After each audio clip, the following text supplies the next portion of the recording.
Who do we have now? Hi, Justy. Malkish, Hel- thank you so Hello, much. Cassie. How are you, Cassie? Yes, so darling. Hello. Fine, fine, fine. Good luck to you all. Within at the back of Thank the you. good and support. Thank you very much. Thank you, lovely. You know work today?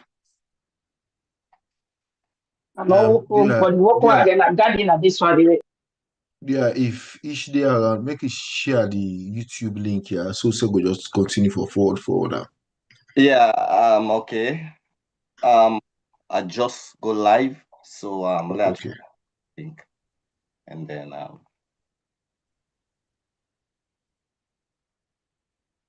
If possible, YouTube and Facebook and all the other platforms if they are available.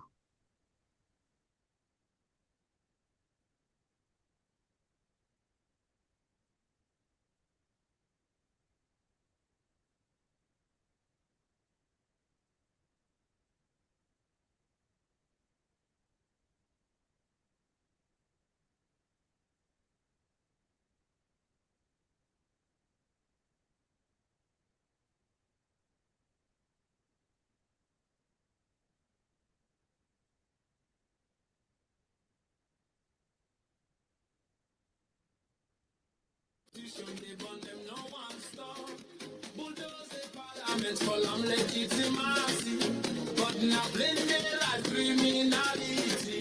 You kill the people when them try photo. But blood on your hand go stain it all. Instead of development, you they waste the fund. Marry your wife while the nation drown.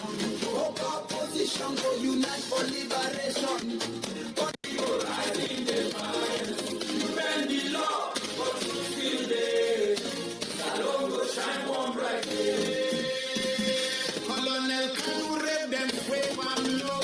Then suddenly harass system begin pay still show. Instead of justice, violate them high. Now so Salone so far, we just they cry.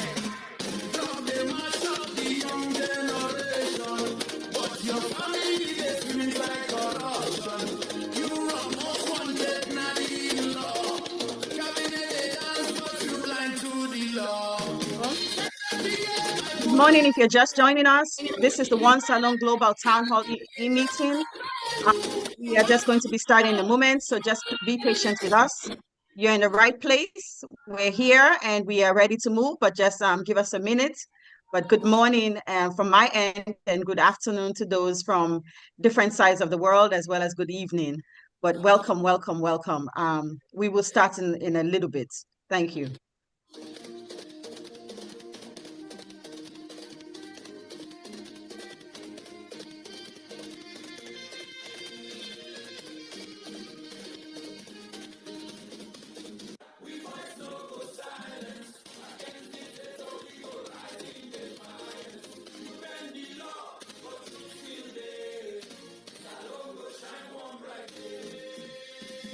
Colonel Kanu rape them way one low. Then suddenly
for Salone, for the blood of we people, for the cry of the nation, for Sangbe Pierre, for Bible.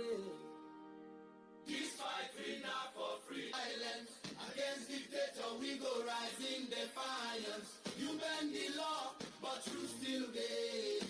Salone go shine one bright day. Them promise bread, but not pepper we dey chop. The constitution they burn them, no one stop.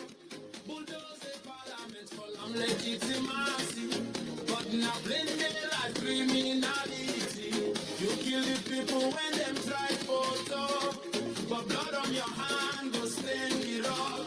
Instead of development, you they waste the fund. Marry your wife while the nation drown. Hope opposition go unite for liberation, but them busy they fight themselves frustration.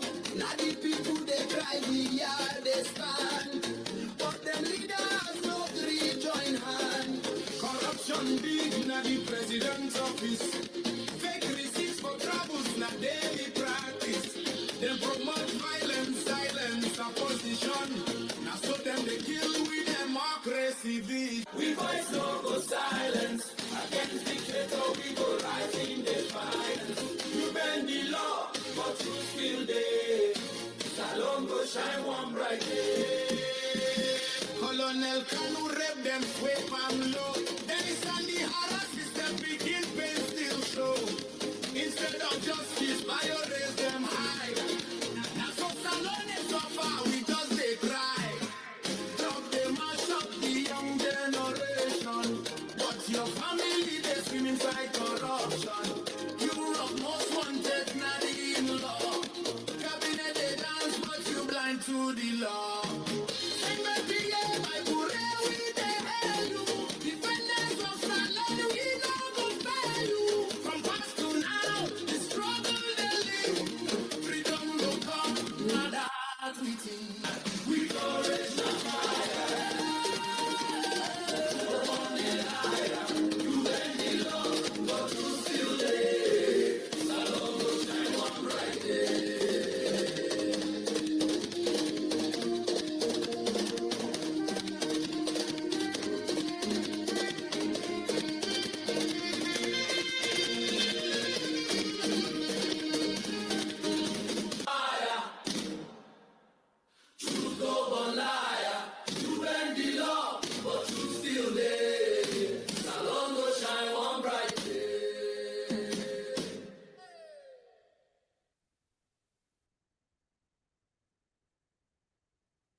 Good evening, greetings, distinguished ladies and gentlemen, respected elders, political stakeholders, members of the Sierra Leonean diaspora, and all invited guests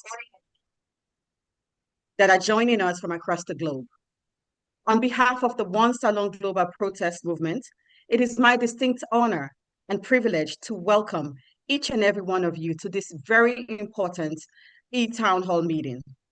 The theme of this meeting is the 8-point plan, APC's return to Parliament, and key achievements. We just want to take a moment to just welcome each of you for joining us here today, and also to go through a few housekeeping rules, if you don't mind. We would like everyone, as you're joining us, to please remain muted. Please keep your microphones muted so that we can have a productive meeting here today and everyone can be heard and we will not be interrupted in the middle of our thoughts. We ask everyone to please maintain your microphones muted until you're asked to unmute because you have been asked to speak. Next, we want you to utilize the chat box respectfully. Do you beg, Winakim, please put with our questions, with our thoughts, feel free to do that in the chat box. Rest assured, it will be read and we will acknowledge everyone as time goes by.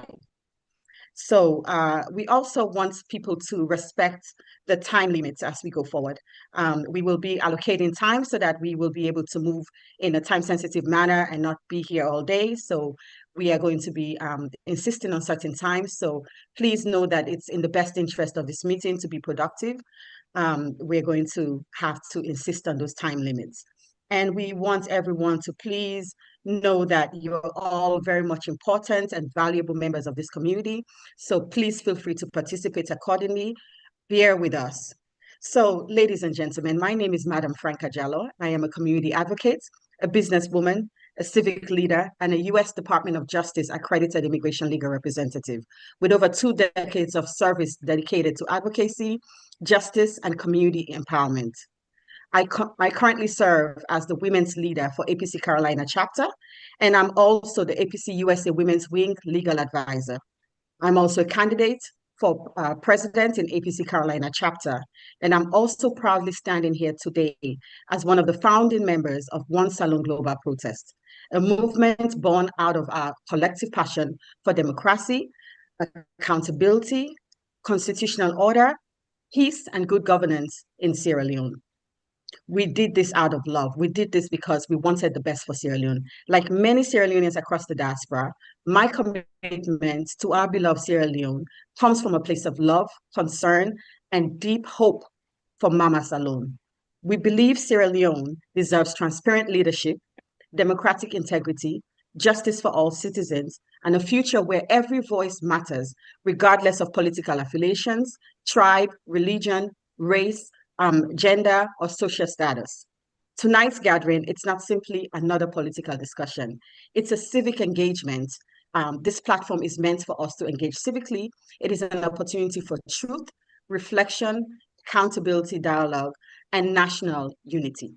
It is an opportunity for Sierra Leoneans everywhere to remain informed, engaged, and invested in the democratic future of our motherland. We thank each and every one of you for taking the time to join us here tonight or today, despite your busy schedules, and particularly our honored guest, a distinguished guest. We are very grateful that you took the time to do this for us. Everyone is someone that we deeply appreciate all the efforts that you're putting into this. Your presence demonstrates your continued love and commitment to Sierra Leone, and may tonight's discussion be fruitful, respectful, enlightening, and impactful. You're all welcome. Thank you. Now let us take a minute to give a brief prayer. We would like to conduct a non-denominational prayer to help call in God, and for this to be a blessed meeting so that we can reach our goals, we can accomplish all the goals we're here for. So please, ladies and gentlemen, let us bow our heads and take a brief moment of reflection and prayer for our beloved motherland with a non-denominational prayer encompassing our different faiths in Sierra Leone. Papa God of heaven and earth, we thank you for bringing us together safely from different parts of the world and with one purpose, the love of Sierra Leone and the pursuit of peace, justice, democracy, and national unity. Ya Allah, today we lift up our nation before you. May peace prevail across our land, from east to west and from north to south. May unity overcome division. May truth overcome propaganda. May justice overcome oppression. May wisdom guide our leaders. And may democracy continue to flourish in our beloved Sierra Leone. We pray for the successful implementation of the Tripartite Committee recommendations and for all democratic processes to be respected in the interest of national stability and reconciliation. We pray, Papa God, for the safety, strength, courage, and protection of all our leaders, activists, stakeholders, and citizens, both at home and throughout the diaspora, who continue to stand for justice, accountability, constitutional governance, and peace. May our words tonight inspire understanding rather than conflict. May our engagement strengthen democracy rather than division. And may Sierra Leone rise into a future of hope, prosperity, transparency, and unity for generations to come. May God bless Sierra Leone, inshallah. May God bless all her people. Amen and amen. Thank you. Amen. At this time, ladies and gentlemen, it is now my absolute pleasure and honor to introduce a remarkable woman of substance. She's a woman of experience, professionalism, and unwavering dedication to Sierra Leone and its people. Our moderator and my co-host for tonight's e-town hall meeting is none other than Madam Justina Bangura from the United Kingdom and Ireland branch. Madam Justina Bangura previously served with distinction as the APC UK and I Women's Wing Secretary General, where she demonstrated exceptional leadership, organization excellence, and commitment to political engagement with the diaspora community. She's a woman whose passion for Sierra Leone goes beyond words. I am super proud of this lady. Her dedication to advocacy, civic participation, women's empowerment, and democratic accountability has earned her respect and admiration across various international Sierra Leonean communities. We like strong, powerful women like her, another sister in politics that I'm super proud and honored to call upon. What makes Madam Justina truly special is her ability to lead with both strength and grace, bringing together people from different professional careers, wisdom, democracy, and a deep love for our motherland. Today, she continues to represent and support Sierra Leoneans globally with integrity, courage, and purpose. We are truly honored and privileged to have her guide tonight's important discussion as a moderator. Distinguished ladies and gentlemen, please help me warmly welcome our moderator for tonight's evening's program, for today's program, the elegant, accomplished, dynamic Madam Justina Bangura. Over to you, Madam Moderator. Thank you very much, Lady Franca. I am humble. Thank you, my estimate lady of substance with beauty as well, beauty with brains. Thank you ever so much. And welcome everyone here today. Thank you for that great introduction. Welcome everyone to One Salone E-Town meeting today. Here, your servant. Once again, I am your host, Justina Bangura, and I'm moderating this program as well. Thank you. You want to know about what is all about One Salone.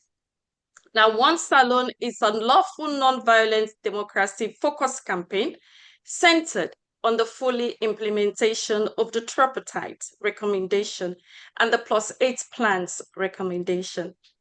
It is also a civic platform for Sierra Leoneans both home and abroad to support reform, transparency, peace, and accountability. During the past weeks, we've been very busy with events. And on that note, our global coordinator will elaborate and tell us what is the purpose of having this E-Town meeting with us today. On that note, I would like to call on our global coordinator, Ya Umar, for him to tell us exactly what is this purpose of this E-Town meeting today. Thank you and welcome everyone who is here. Welcome our audiences and our parliamentarian. Over to you, Ya Umar, sir. Thank you. Thank you. Thank you. Can you hear me? Yes, we can. Yeah. So I want to use this opportunity to welcome all of you here. And let me reiterate the fact that this is going to be an interactive session because we believe in participatory governance. We don't believe in a monofocal approach to governance. So we're going to engage in this session in both Creole and English so that we are free to talk to each other. It is going to be interactive. We're here to hear directly and meaningfully from our members of parliament. So this engagement is between the people of Sierra Leone, especially in the diaspora, and their elected representatives, especially from the APC, who actually recently participated in a boycott in parliament. And so through the Hear Your Servant series, we seek to promote transparency and accountability and civic engagement also. And because we believe citizens' participation in governance is a cornerstone to development. So this session will focus on the 8-point plan, the APC's return to parliament, and the key achievements So that is the theme of this topic. It is intended to give citizens, especially in the diaspora, an opportunity to ask questions, to share concerns, and to gain first-hand insight into issues affecting governance. So we believe, say, we MP them been boycott government, and that now one of the things that we motivate we for even stage a global protest.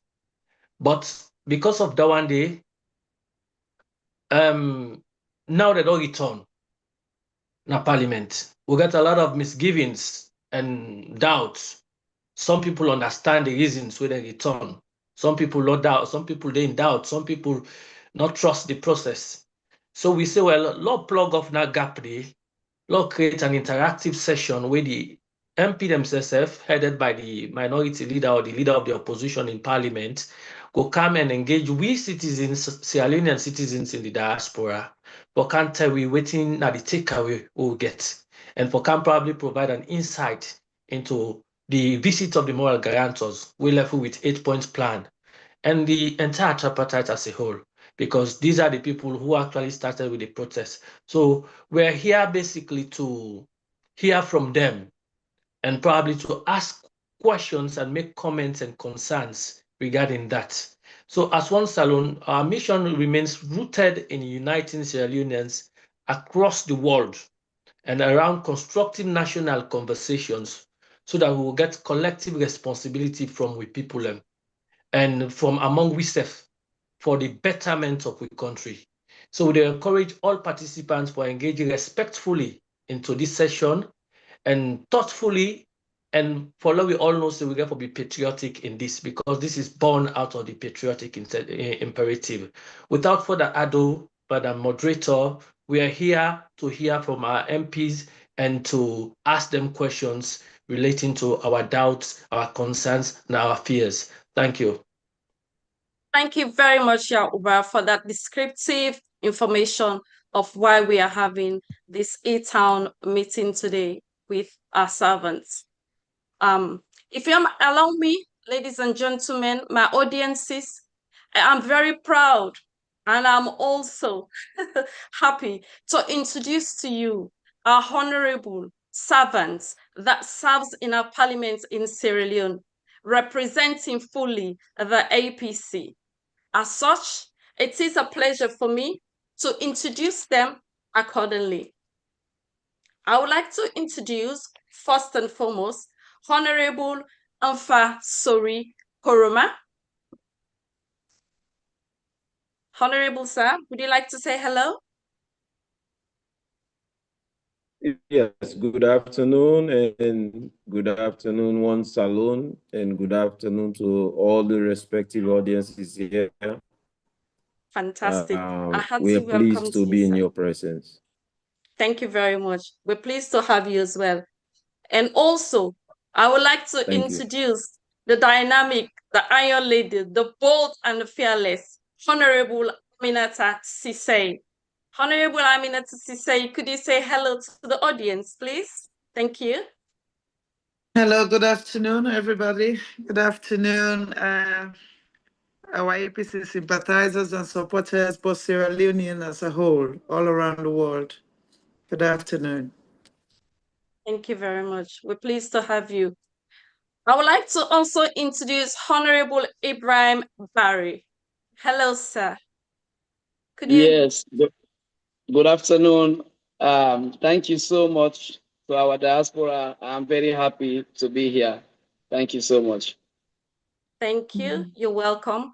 Last but not the least, I would like to introduce Honorable Abdul Kabu. And we all know who is he. Honorable Abdul Kabu, could you kindly come in and say hello to our audiences today, please?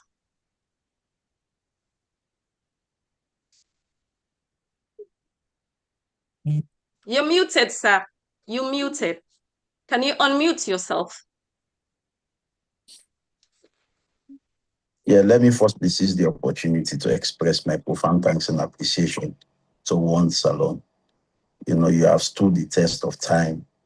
You have lived like a sacrificial lamb for Sierra Leoneans.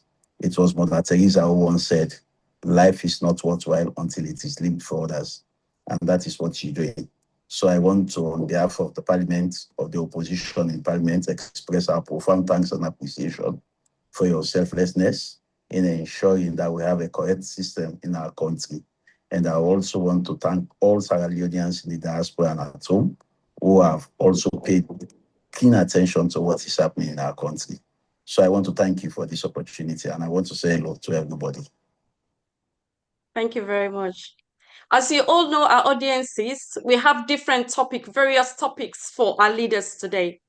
Since they're here to explain to us exactly what has been happening, more so ever with the 8-point plan that we have, what is the way forward, what are we expecting, and what will the future be? Individuals, they've got topics that they will discuss descriptively for us to be understood. And then at the end of the day, we will have question and answers. And that will be done by our fabulous coordinator, moderator, Lady Franca. If I start off with you, Honorable Dr. Umfasori Koroma, I give a brief introduction of you, sir, and then you will go on to your topic. Honorable Dr. Umfasori Koroma is a member of the Parliament representing the Western Area Urban District. He is his second term in the Parliament and currently the chairman of Human Rights Committee as a parliamentarian spokesman as well. And your topic for today with us will be the 8-point plan and the strategic priorities. I'll give you 10 minutes for that, sir, in which you will be able to discuss descriptively what it all meant. And just to bear in mind, to let you know, at the end of these sessions, you will be having questions and answers. Thank you. Over to you, Honorable Sir. It's a pleasure to have you once again with us. Thank you. Thank you very much, Madam Justina. And of course, I want to start off by appreciating actually joining my leader in expressing our gratitude for this unique platform. Of course, we know that the APC boycotted governance for a second time. And we know that before that, there was a boycott in 2023 after elections were concluded. But during that boycott, international moral guarantors came to Sierra Leone to mediate between the government of Sierra Leone and the All People's Congress to pretty much release or take us, the country and government, out of the political impasse. So again, the moral guarantors came to Sierra Leone a month ago after the second boycott. And this was a joint mission by ECOWAS, UNOWAS, Commonwealth, and the mission was to see how we've gone with the recommendations from the tripartite, as well as the resolutions from the Agreement for National Unity. The joint mission was led by Echi Fatuma Jallo Tambajang, the former vice president of the Gambia. But one thing that was very direct, one thing that we should highlight here was when they came, the mission came to address or to see whether progresses have been made in the tripartite and the Agreement for National Unity, to identify challenges in that agreement and see the status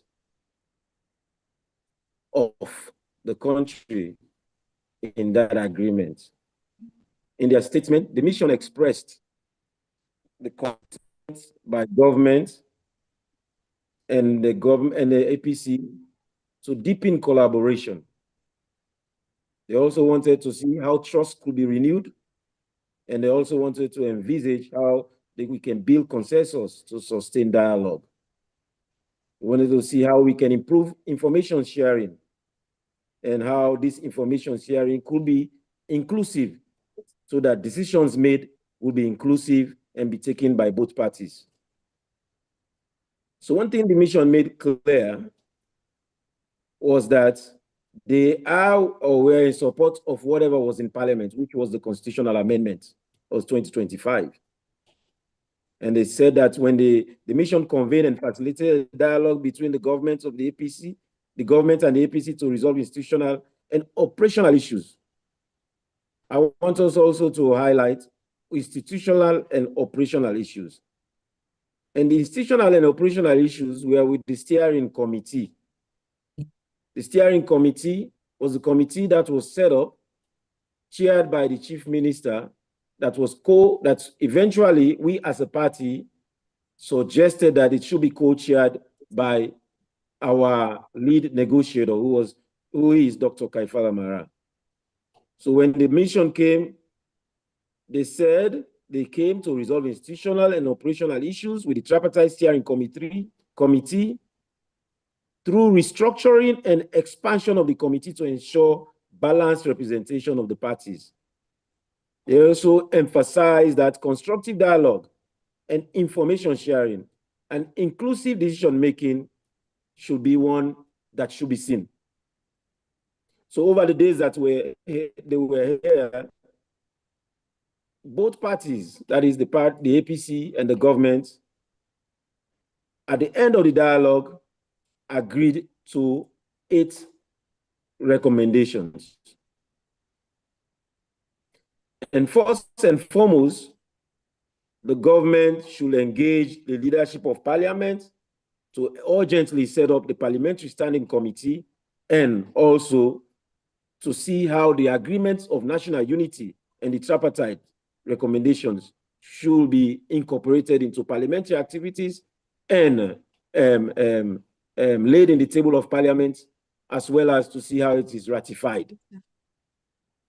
So agreement number 1 was to ensure that government engage the leadership of parliament. So I'll talk briefly about how it is important that this parliamentary committee be set up. Parliamentary committees overseeing election management bodies, parliamentary committee overseeing ECSL could not have been more better for this country than what was envisaged and what was written in black and white in the agreement for national unity and one of the recommendations in the tripartite, which was recommendation 20. And the fact that they said the government should ensure that the leadership of parliament urgently constitute that committee, it is important to note that it will open the eyes, exactly what this the One Salone stands for, bringing governance to the people so that we could be transparent in governance, so that whatever happens with elections do not become or continue to be a matter of secrecy. It should be a public know. Everybody in the public should know what is going on. So it was important that this committee will be set up. And of course, they also ensure that they allay the fear of the public and government that Section 32, subsection 11 will not be contravened. Because 32, subsection 11 states that ECSL as a commission will not be under the supervision or direct control of any authority. And as parliament, we have several parliamentary committees that oversee what respective ministries, departments, and agencies do. And when we provide that oversight, we do not go and tell them what to do. We go there to ensure that we know what they're doing. So by the public knowing what they're doing, essentially, the public, who are the taxpayers, will have known or will be in adequate knowledge of whatever is going with any respective MDA. It is an open document, and we passed a law which is right to access information, which has given every citizen of this country the ability to access any information that is available in government offices. So that was very key, and it is very key, and it is important that we re-emphasize that this committee, once set up, will not only have APC members, it will also have members of the SLPP. And by composition, the APC in parliament, almost 40%, and the SLPP, almost 60%, tells you that you will have more SLPP members in that committee than APC. But it is clear that the chairperson should be a member of the opposition. So let's go to number 2, to restructure and expand the implementation framework of the agreement for national unity. And in number 2, they said they should establish a high-level oversight mechanism with a mandate to provide strategic oversight of the tripartite steering committee. Recall when I introduced my statement on my introduction, I said the moral guarantors, when they came, they wanted to envisage how we can restructure the steering committee to ensure that we have a balanced representation. So in B, they said the expansion of the tripartite steering committee should include additional APC members. And for a little background, in that committee, before now, the only members of the opposition that were there were the leader of the opposition, the mayor of Freetown, and the mayor of McKinney. And I have had the privilege to represent my leader, Honorable Abdukabo, in that steering committee, I think 3 times. I think Honorable Barry even represented the leader in that committee. And for us that have been in that committee, we can tell how we are overnumbered as far as the sittings.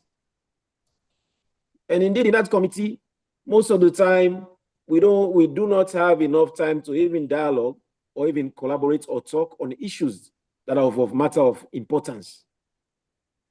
And I believe when the leader comes, he will talk about why we believe that all of these 8 points were much stronger to ensure that we get back to the path wherein we can see that the agreement for national unity will not be divorced from, to ensure that the recommendations from the tripartite and all of its 80 recommendations will be ones in which we will ensure that as a nation we adhere to strictly. So it was very important. So number 2B talks about how it could be expanded so that the voices, other voices currently excluded, and namely other political parties and civil society, do ensure inclusion. Number 3 of that agreement is that they suggested that a team of legal experts on constitution and legislative matters will also be constituted. And this team of legal and constitutional experts will also take from the APC, the government, and other relevant groups. I mean, relevant groups will be the Lawyers Society, for example, and the Bar Association, because we want that diversity, because this document is a national document. And the more people that we have performing respective roles to see the efficacy of this document, the better it will be. So that was number 3. Number 4, they say on national peace and election management security, parties were informed that there already exists a structure that incorporates platform of security. So this one is where the vice president, being the direct overseer of the security apparatus of the country, is given that responsibility to ensure that the police and all other security-related offices are well coordinated, because in the agreement for national unity and the tripartite, several recommendations were there that has to do with election management bodies. And for election management bodies, it's not just ECSL, but we also have other entities like the police, like Statistics Sierra Leone, like the Office of National Security, all of them collaboratively preparing themselves in readiness so that when election comes, they are well coordinated and that information sharing within all of those entities will be unison and will go fluidly. So number four of that is to ensure that. Hello? Am I protected? Sorry, sir. Continue, sir. Sorry. Yeah, to ensure that the National Security Council and they will revert to the vice president on all their practicality of the structure engagement with their political stakeholders.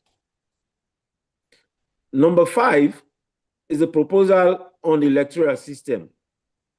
We know as a country the last elections was done under the PR. But as a nation, it is constitutional that first past the post is the form of elections that this country should be engaging and should this country embrace and continue to do based on the national constitution. But during the tripartite, there were recommendations that the nation will dialogue further to see what type of election process or electoral process that we engage in, and the nation should engage stakeholders across the country to see their own position on whether first past the post or the PR should be the form of election that we should undertake.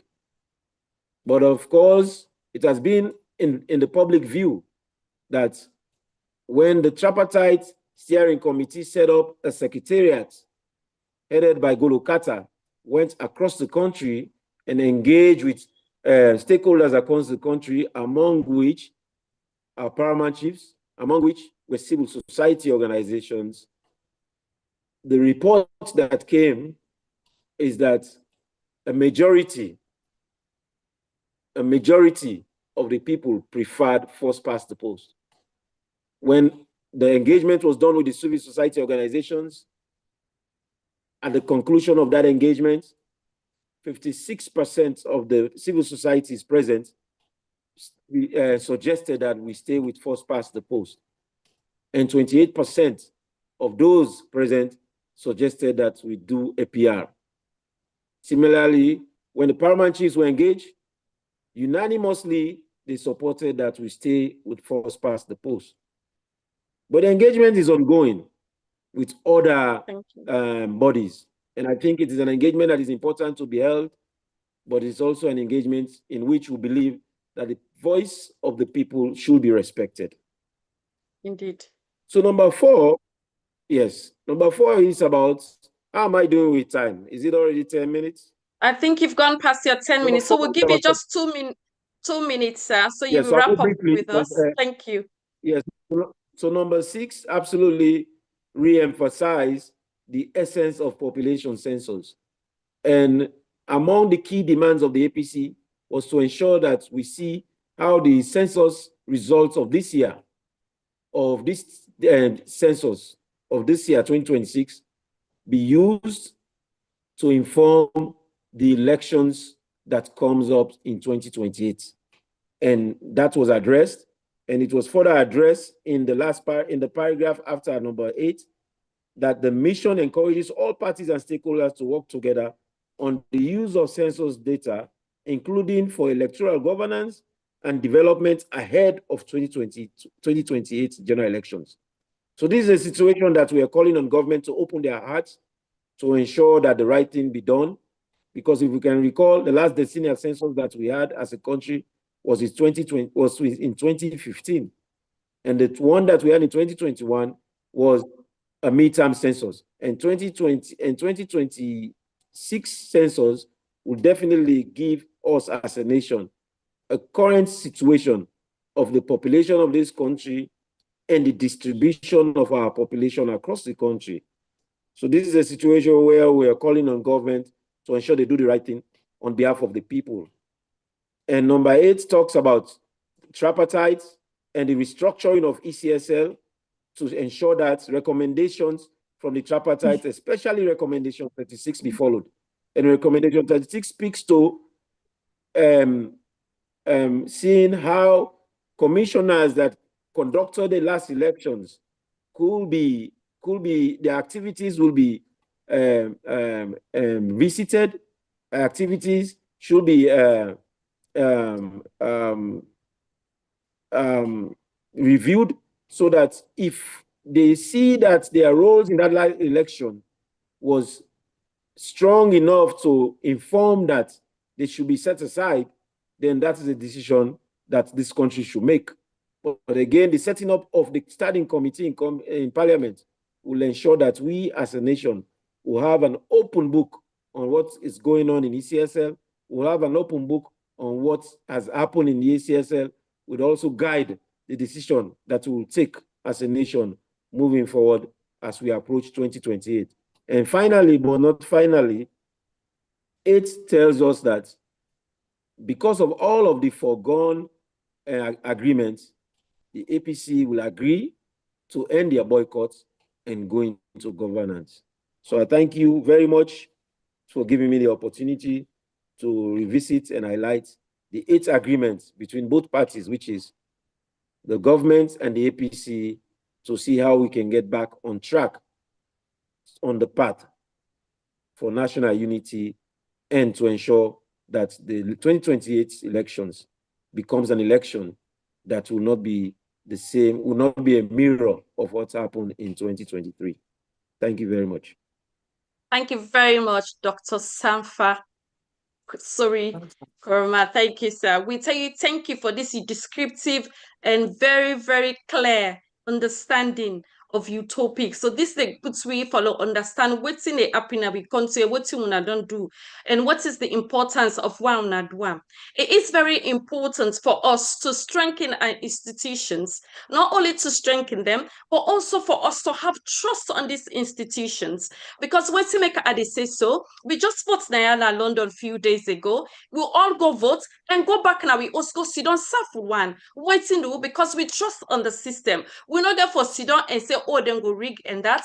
Results were out and everybody is happy. So now so we want to be country. And but before it reach there, we need people like Kuna, what got up and fight for the people them and fight for the rights of the country. Because where these institutions are trusted and also they're doing what they should do, it's not only for us, but it's for yet our generations to come. And then we will have that peaceful Sierra Leone what me and you want.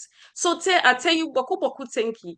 And also, are they ask and are they plead for this census where they come, Lord will make sure say we'll get to people them for make they all register and do the right thing. Because without this census, they're not going to able to get the correct advantages they wouldn't go get for the area or for the places they wouldn't be in space of hospitals and all these other things. So we tell Una thank you very much. We do appreciate all what you've said, and we learn as we go. Thank you, sir. And now I will go to my second honorable panelist, when are nobody but the Honorable Aminata Sise. Honorable Aminata Sise, if I give you a brief introduction, now member of parliament, he represents the Lokomasama Chiefdom constituency, Port Loko. And Honorable Aminata Sise is a woman with brains. She has done her nursing. She was studying here. She's a well-qualified nurse with various years of experience in the UK. And also, Honorable Aminata Sise is a mother of 4 loving children. But one thing about this special woman where I want to bring to attention is she is everywhere in all these media outlets and TV stations saying it as it is. She is fearless, she is bold. And this is what we expected the people of Sierra Leone and all other women to emulate. Because waiting the way you see good to you, the one copy. And when you see woman will stand for the truth, and not only stand for the APC, but it talk on the lens of the whole Sierra Leone nation. You'd be proud for that you get women like this. And these are the women that wants to bring changes in Sierra Leone, to bring changes. Because if you begin with the changes in Sierra Leone, you will obviously change the world. It is my honor. It is my pleasure. And with all accolades, I invite Honorable Aminata Sise for let he can talk to me. What's in this relationship? What's in this relationship between the tripartite, the 8 plans that we don't get, and the tripartite? Over to you, Madam Aminata Sise. Hearty welcome, Madam. Thank you. Thank you very much, Justina. Can you guys hear me? Yes, we can. Okay. No, we are hearing you loud and clear. Thank you. I'm so honored by that introduction. I don't know how to wear all of the hats that you've given me, but thank you. Thank you. Now, let me first of all say, as much as we're doing our bit here, by doing this civic engagement today, you guys in the diaspora are doing equally to what we're doing. We believe without a doubt, a lot of the confusion is happening around the tripartite recommendation, the 8 pointers, the national agreements due to lack of information. People are hearing different sides and different parties trying to explain it in a different way. But I'm going to try and do it in as much nationalistic view as possible, because the recommendations that we are standing for here are not just for now that we're in opposition. They will also apply when we come into governance as a party. That's why we want them to be laid in parliament and made into a law so that everybody that comes gets to abide by them. So we're not doing them selflessly because we are now in opposition and looking to win election. I want to first of all clear that. But just like my senior colleague have explained, he has taken the time to explain point by point the 8 points on the latest recommendation that we've had with the moral guarantors. Let me first of all say this 8 point were born from the 80 recommendations that we have. There's only probably one in number 3, which I think was not in the 80 recommendations that we already have. And the reason why these 8 have been born from the 80 is as a result of the government not acting in good faith and implementing what we already agreed on the tripartite recommendation. So we all know after the 2023 election, this country almost gone to the brink of collapse. People were disgruntled. We as a party came out to say the elections were not credible, but not just us, but other electoral, referees that were there. We had from New, we had other international committee coming out and saying the elections were not transparent. The aggregated data was not published. The counting was not completed when the results were called. So we were in a chaos as a country.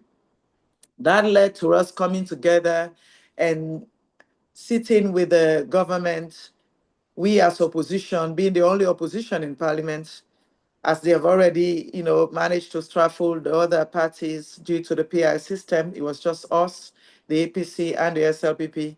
We came together and sit and agreed on the national agreements, the agreements for national unity, in the interest of Sierra Leone. And as APCNs on this platform, most of us knew when we went to that agreement, a lot of our supporters were against it for reasons they think, oh, we just need to stand by and ensure that the aggregated data was published, nothing else. They were not happy to settle for anything. But as a political party, we rise above the noise at the time. We rise above, the chaos. And we did not want this country going into a chaos. And so we agreed that for the interest of Sierra Leone, for the interest of everybody, and let this country move, we had boycott governance at this point, but we cannot boycott governance indefinitely. So the president himself also acknowledged that, yes, the electoral system has lapses that causes this frustration and wanting to lead the nation to a chaos. So we need to sit and amend them. We may not be able to revert what's happened in 2023 going back, but we'll look at elections 2023, 2018, 2011 to 12 to see what has been happening. And so we can correct these inconsistencies. Because you and I will agree, elections are not rigged on the day of elections alone. Most time it's from the planning, it starts from the census, it starts from how they are conducted, it starts from the security personnel, because if they're intimidating another section or other parties, this eventually make voters fear to come out to the pool. As you gave example earlier, we've just done the elections in the UK. Most time you don't even have to take off time work. You go and do your elections in between work. You go in the morning, you go and you just go. Why? Because we have absolute trust in the system. You don't need to be able, you don't need to say, I need to stand there and watch them count. You know the counting will be done truthfully in the interest of, and it will reflect the votes of the people. But in Sierra Leone, for the past elections, this is not the case. We've seen again and again when APC win, SLPP will come out and say, no, the elections were not fair. The same on the other side, when SLPP win, APC will say. But the difference with the 2023 was that even the international committee came in and said the elections were not credible and they did not reflect the votes. The results announced did not reflect what they observed. So this time it was very clear. It was blatant that the election was rigged. As a result, Despite we were so disgruntled and our supporters did not support, we came to an agreement, which we thought the government was going to implement letter by letter. Because when we did this agreement, it was between us and the government. As much as the International Committee were there as moral guarantors, but this was agreed by both parties. And you see the language being used, both parties agreed constantly, meaning we agreed to this. There were 400 on top of the 80 recommendations that were not agreed, and those were left to be looked at later on. However, the 80 that we agreed on the tripartite recommendation, it was clear that the government has a mandate to ensure they put this before Parliament, make it into a legal tender agreement, and implement them letter by letter. But we're almost 2 years down the line. Implementation was very, very slow. And when we've tried to talk about this in Parliament, talk to the leadership, just like when the moral guarantors met with the speaker, he admitted that he has not even set his eyes on this recommendation. So that tells you, right to the point when the moral guarantors came, the agreement has not been laid in Parliament. The government has gone through cabinet with it. The next stage was to bring it in Parliament, but they had not bring it in Parliament. We were 2 years down the line. The agreement is October 2023. So we needed to hold the government accountable, hence why we had the boycott. So let's go on to the recommendation as discussed by Honorable Infa. Recommendation 1, as we say, is not new. This is measured on the tripartite recommendation 20, which I don't have time to read in full. But if you go there and read the recommendation 20 on the tripartite recommendations, you will see that this was there in October 2023 when this recommendation were made. It says to create a dedicated oversight committee in Parliament comprising representatives from all political parties. In this case, it's just APC and SLPP in Parliament at the moment. All political parties represented in Parliament as a standing committee on electoral matter. So it was clear that we got to where we got to, not because Madabi alone came to take over power but he was announced. And according to the Constitution, when you've been announced, you are declared a winner. And what led to that was due to series of failures from ECSL, from PPIC, from the census, from us not having accurate data so we can monitor the process. So this time we were looking to correct that. The standing committee was going to be formed to oversight the ECSL, oversight the PPIC on electoral matters. It was not going to replace the mandate of the ECSL. We were not going to tell them what to do. As we see the government coming out now to say ECSL should not be told what to do by constitution. We already know that. The constitution was there when we made the agreement. So we know we don't have the powers to dictate to them what to do. But like every other MDAs and every other government ministry that we oversight, we don't tell them what to do, but we go to observe to ensure that they are doing what we agreed to do by law. That is why it said oversight. It didn't say we were going there to dictate to them. We're going there to ensure they're following the rule as it is by letter and within the time frame.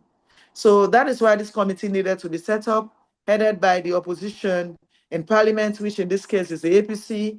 And so we are going to head this committee along with the SLPP to see how the process goes, to make it transparent, and also to ensure for our representative that indeed we are part of the process, so that by the time we get to election, we are fully aware of what's happening and we can inform our representatives as well. So to me, I don't see how that differ from what ECSL role is. If anything, they complement their role. 2 talks about the expansion of the steering committee, and also to set up another body, another committee that was going to oversee the steering committee.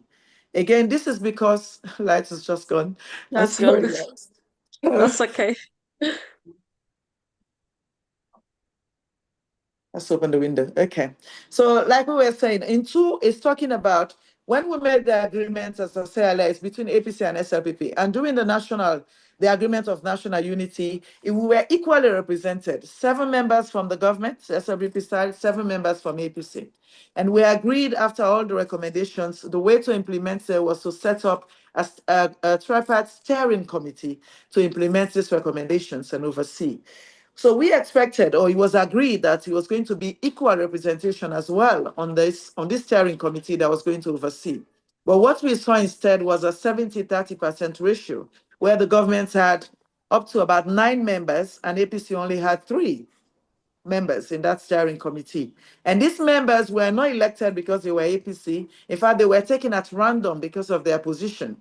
The mayor of Freetown, who unavoidably had to be part of there, the mayor of McKinney, and the minority leader in parliament, Honorable Abdul in this case. Now, they did not ask the party to assign people that they want in this committee. They had gone ahead and appoint these 3 members.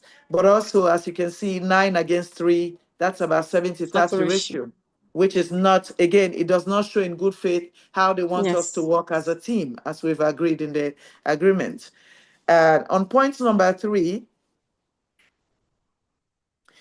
so again, these are the issues we raise. And we keep saying before coming to the boycott, we've raised these issues behind door between leaders to leaders, between our minority leader, the party leaders to the other side of government. We've tried to extend our hand to call them to be transparent and keep into time frame, because when they made this agreement, they have time frames, and to ensure that they were implementing them accordingly. But again and again, the communication keep breaking. You hear from our own lead negotiator, who is Kefala Mara, trying to reach to David Senge, and one communication not responding for over 2 months. So the communication was poor and things were not moving, hence why the boycott. Point number 3, talk about setting up a legal experts team added to the steering committee. And the reason for this was not so much on the recommendations, but this was brought about because the government side keep arguing that some of the things that needs to be implemented need legal expertise. And so the need to bring a legal team that would be looking alongside while they implement the administrative side and other bits, they will be looking at the legal reforms that are required so that side by side, everybody will do their role and ensure these recommendations are implemented in the interest of peace and unity for the country. Number 4 talks about on national peace and electoral management security. Again, this is not hidden. During election time, the opposition saw clearly how our own people that have come out to vote, how they are intimidated. Favors was given on the ruling government. We saw that their supporters were almost secured as opposed to ours. We saw violence all over the place during the election. And so this is to say we need our security bodies to ensure they understand how to manage election violence. Because although there are violence daily on a national base, but during the period of election, even from starting from the campaign, the level of violence we see in this country is unprecedented. So we needed a security force that was specially trained and prepared, equipped, given finance, given the manpower, the human resource, and anything possible to ensure they were able to contain the violence and prevent, further provocation. So we ask that the government take this seriously, the issue of security. And this again is measured throughout in the tripartite recommendation. There were more than 4, 5, 6, 7 recommendations that talks about the security during elections. So it was important. Number 5 talks about whether we use the first past the post as recommended by the constitution, or use the alternative, which is the PR. And the government, we can see again, are pushing for the PR, arguing that this is less expensive and others. But the argument is clear here. As we have used PR in 2023, we saw the repercussion of that. We saw communities not be represented. We saw people, not feeling represented because their own people who they acquaint themselves to, who they know were going to represent them, did not make it to parliament due to the PR system. These are the PR system. So as a result, we can see the disadvantage of this. You saw in areas like, for example, although we were set to represent at district block, but we had campaign at constituency. And even the symbols have been awarded by constituencies. So upon winning the election, most of us went back to our constituencies because that's where we campaign. And those are the people who wanted to represent. Those are the people that have expressed a need for us to represent. For those of us who are called upon by our community to represent, these were the people that have called upon us. These are the people whose needs we wanted to represent. Although we are members of parliament for the country as a whole and act in that capacity, but we were focusing on constituency for reason, so that we get to understand our people, understand their needs, and represent those communities And even the parties, when they award the symbol, they have awarded them by constituencies. Even in, PPRC, it was all given by constituencies. And so when they now say you have to represent by district, when one constituency alone have over 300 towns, imagine at a district where we have 10 constituencies like Pudloko. If one constituency alone have 370 towns, as in my case, in 074, try and count that over 10. This is over 3,000 constituencies, 3,000 towns. You cannot do it alone. So the need for us to go back to the first past the post, and even when they've done civil engagements right around this country, people again and again overwhelmingly have demonstrated that they want the first past the post. They have now seen what the PR can do. They've just had an election in 2023. It was a PR, but yet they are choosing on going back to the first past the post because they believe that is how they are directly represented, which I think is a mandate, for the government. So, but despite that, we saw the government selling the PR way more than they're talking about the first past the post, meaning they are not listening to the people. They've gone around and do this civic engagements, but choosing to do what they want to do as opposed to what the people are asking for. So again, we call them out on that and say that is not right. And in 6, it talks about the census. Like I said earlier, when you go to rig election, you don't just start on the day of election. It starts with the census. On the previous census, midterm census that was done, we saw, population numbers in Pujong, in Kenema, greater than Freetown, which you and I, by every understanding, know that is not possible. I've been to Puja, I've been to Kenema, and even when you combine these two districts, I can tell you the number is not compared to Western area alone in Freetown. So you can see how the government is trying to manipulate things in favor of them just for the purpose of election. So we went back to remind them that the need for census is not just for election. It is required for development as a government. Exactly. It's required it reflects on how you allocate for councils because based on their population. It reflects how you allocate members of parliament and so on and so on. So it's more than just election. Let's not just focus on the need to use the census for election. And in the past, what they've done, they make the census a secret. The numbers, the figures, everything was only be reported to the government. And opposition parties and other political parties have no clue until registrations has been done by NACRA and PPIC. They come up with, say, these are the regulations. So again, when we did recommendation, you can see both parties agree the need to address census. We both come together and agree that we need to address census and we need to take it seriously, both parties. Like in the mid-census that passed, APC was reluctant to take part, but this time, because we had agreed that we're both going to pay homage to this and respect the census, we've been full-fledged with the government, working side by side to ensure we are not left behind, our people are not left behind. We encourage our constituents to make sure they are not left out, they make sure they are counted, they make sure the census reflects the actual number. So it's very important. And that brings us to point 7, which we talk about the ECSL itself. Now, if you want to make a credible and transparent election, but not prepared to restructure the ECSL, then you're only fooling your people. Because one body that is solely overlooking elections in this country is the ECSL. And for that magnanimous power that they have, they need to be overseen. They need other political parties and stakeholders, civil servants, everybody in this country that has a legitimate voice need to work with ECSL. We're not going there to tell them what to do. The standing committee has not been set up to dictate to ECSL, but rather to work with them to ensure they are following the rules and doing what they need to do. Now, if you have nothing to hide, I don't see a problem in that. Because even as an institution, I would like to think that at this stage, they will see the need to build their credibility. People have lost credit, people have lost, trust in the ECSL. They've lost trust in the PPIC, even to an extent on the government.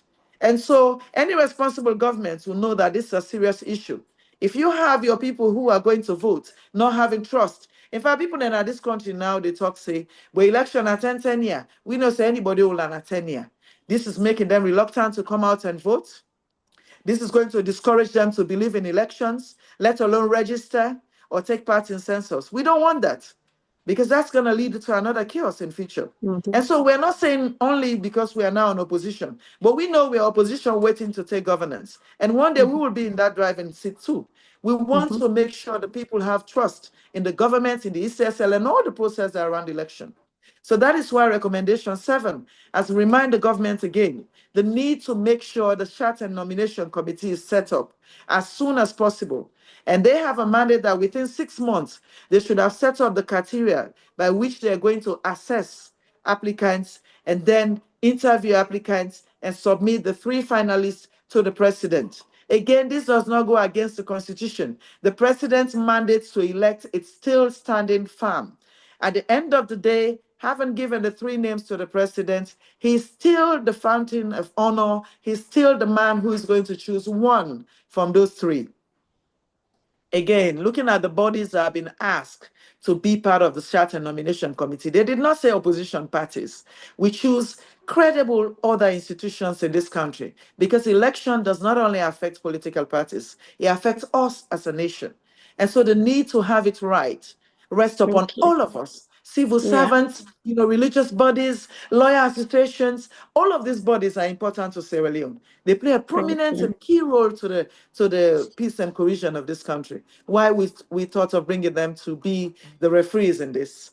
And of course, leading to point 8, which just say we're going back to governance. And I think this above all, point 8, shows how much we as opposition have been open to dialogue from day one. Thank you. Even when the will of our supporters was for us not to engage the government, we went ahead and engaged them. We made it clear that we're open for negotiation. We just want the right thing to be done as a nation. Thank you. So if I get here, thank you very much for the time, and I hope I've helped to clarify some of those doubts and very confusion. very much so, Honorable Aminata. Thank you very, very much. It is very important for us to have a government who we can trust, a government in whom there is transparency and accountability. It is very, very paramount.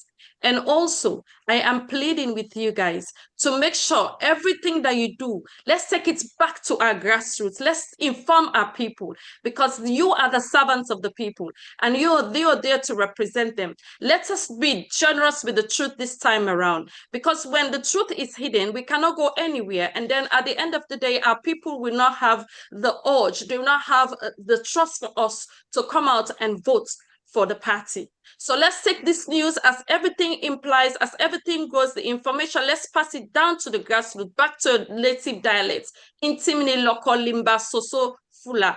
Let's tell them exactly so they will be part of it as well, as your representative. I thank you very much, Honorable Aminata. Thank you for your time. And now we will go to our Honorable Ibrahim Barry. Ibrahim Barry, I give a very quick introduction to you, sir. He is a member of the parliament representing he is a member of the parliament and also in the media group. He is also giving back to the community, lecturing at the McKinney University. He is currently the deputy chairman of the Parliamentary Committee of Youth Affairs in Sierra Leone. Wow, thank you for working effortlessly. And your topic today will be governance perspective and national dialogue. I can remind you again, please, it will be just 10 minutes as you will have time to interact with the audiences. Thank you. And over to you, Honorable Ibrahim Barisa. Thank you. Thank you so much, Justina. Thank you to my colleague members of parliament, and thank you to members of the diaspora who are part of this conversation. Thank you to the diaspora team for the incredible work and sacrifices that you have been making to consolidate our democracy. Direct to my topic, I believe the Honorable Leader, Dr. Umfasori, has given a background on the 8-point plan, and then our incredible female member of parliament, Honorable Aminata, has also provided us with a picture of the nexus between the recent communique and the tripartite and where we stand. My role is to now dissect government perspective towards this and looking at it in terms of how it will affect national dialogue. Well, I would like to first draw the attention of our audience to the fact that everything that was signed in the tripartite agreement, the 80 plus recommendation, was between the government of Sierra Leone, the All People's Congress, facilitated by our moral guarantors. So that means whatever was included in the 80 recommendations was agreed by the government. So, for example, recommendation 20 says that we should create a parliamentary committee for electoral matters and debate the ECSL report. This was agreed by the government. It was agreed by the opposition, facilitated by the moral guarantors. Also, recommendation 36, which says that we should create a search committee to select the electoral commissioners and PPRC chairman, was also agreed by the government, the opposition, facilitated by the moral guarantors. Also, recommendation 78, which talks about national conversation to decide on first past the post, which is the constituency method of election, or the proportional representation.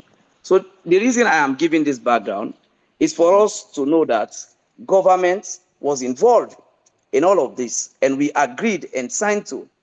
Now, we decided to take to boycott as a principled stance to save our democracy, because we have realized that governments have reneged and have started to betray the agreement. You may want to ask how. Now, tripartite recommendation 36 says we should have, going forward, the appointment of electoral commissioners or PPRC chairmen must be in conformity with tripartite recommendation 36, which says we should create a search and nomination committee. This, by the way, is not a new model. This is a model that is existing in Ghana, in Kenya, in South Africa, and the reason for this is to ensure that we reduce the powers of the president, who is the leader of the ruling party, to influence the appointment of the electoral commissioner. This is all geared towards ensuring that the electoral commission become more independent, more credible, and have the legitimacy and trust from the citizens. So once governments have signed and agreed to that, and it went back, whilst the constitutional amendment bill has been tabled in Parliament, whilst we are debating on how the Interreligious Council, how they could nominate who will represent them in the search and nomination, and then the president went and appointed Edmond Alpha, we saw that as a betrayal of tripartite recommendation 36, something that they have signed up to. So that raised an alarm. And also, last year, April, our leader, the Honorable Abdul Kagbo, wrote a letter to the Speaker of Parliament, drawing his attention that we have an agreement on tripartite recommendation 20 to create a parliamentary committee for electoral matters. And up to now, we are yet to have that committee. That committee must be chaired by the opposition. Up to now, we are yet to hear from the Speaker. And all of these betrayals and trust and failure, including the formation of the tripartite steering committee, was the reason why we boycotted governance as a principled stance and sacrifice to save our democracy. Now we've passed that stage. The moral guarantors have come back. We have signed the 8-point communique. I will not delve into that because the leader, Honorable Mfasori and Honorable Amnata, have expanded on the 8 points. Now, the perspective of government, what we saw immediately after the publication of the communique, Honorable Aminata was on radio, Truth Media, together with the Minister of Information. I am quoting the minister because he is the spokesperson for the government. He said, and I could remember, that everything that was agreed everything that was indicated in the communique, those 8 points, even the full stop, even the commas, we are agreed between the government and the opposition.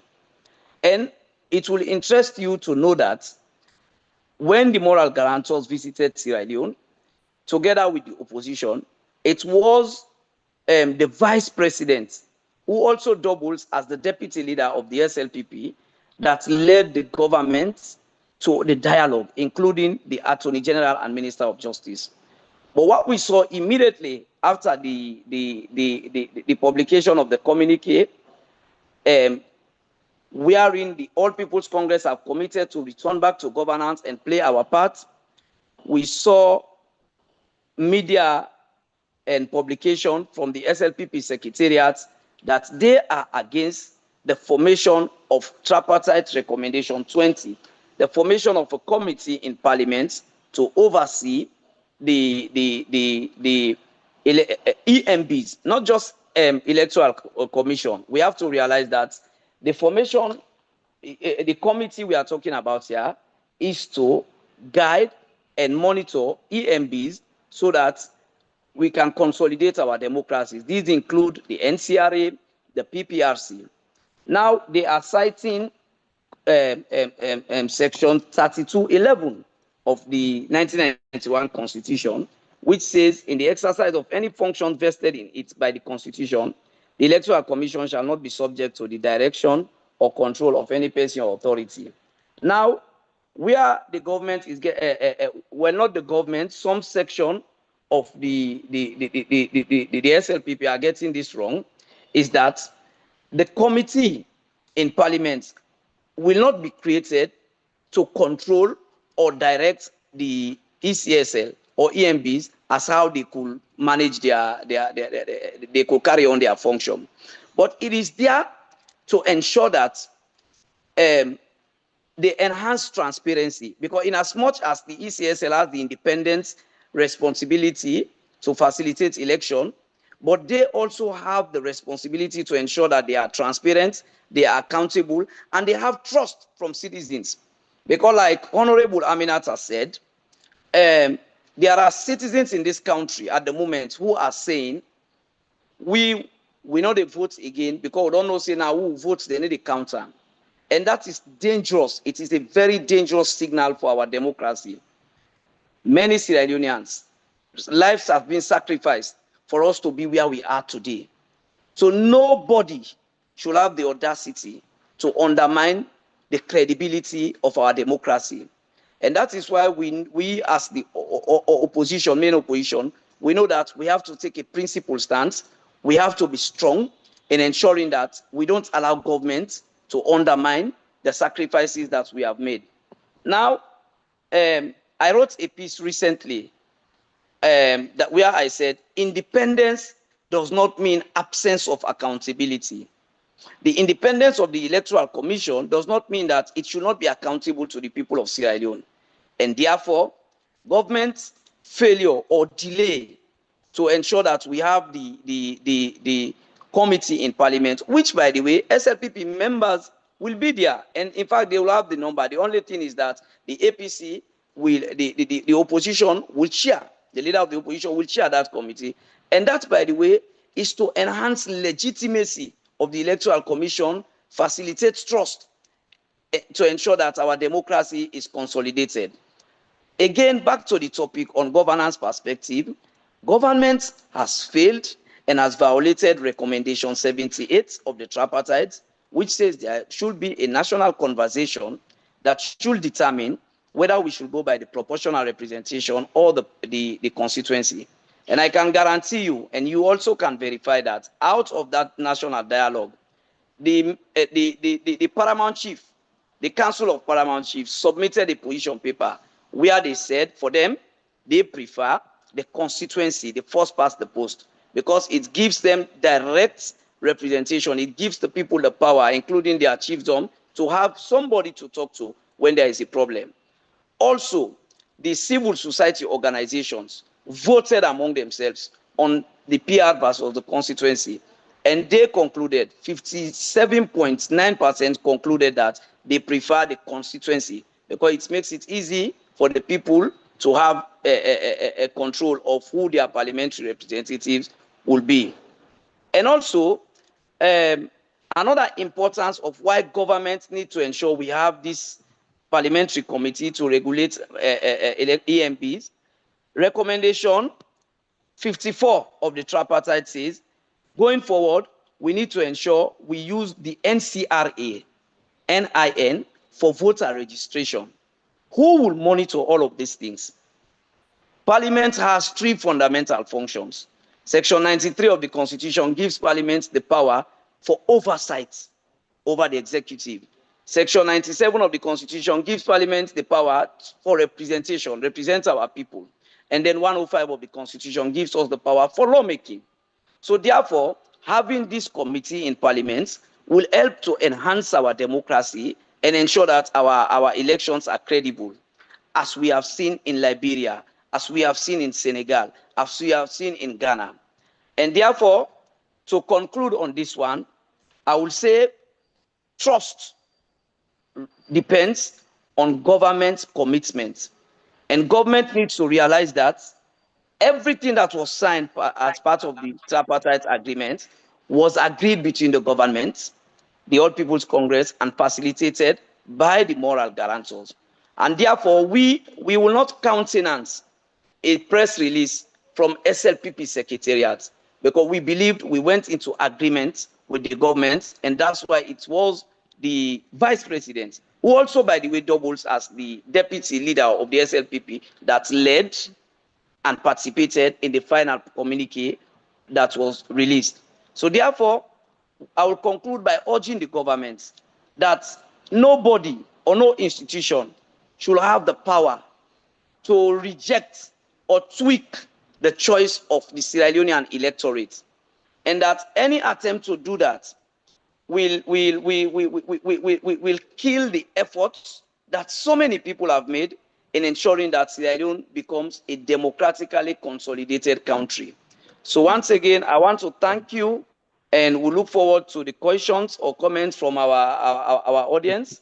And then we urge government to ensure that what we agreed are fully implemented. Thank you so much.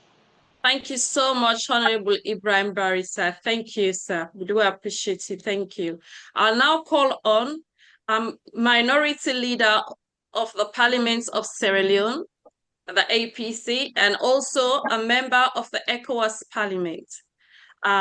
Your topic will be, sir, Honorable Abdul Kagbo. What are the achievements we've had? The APC returning to Parliament, and also the amendment of the Constitution. Thank you, sir. Podium is yours. Honorable Abdul Kagbo. Thank you.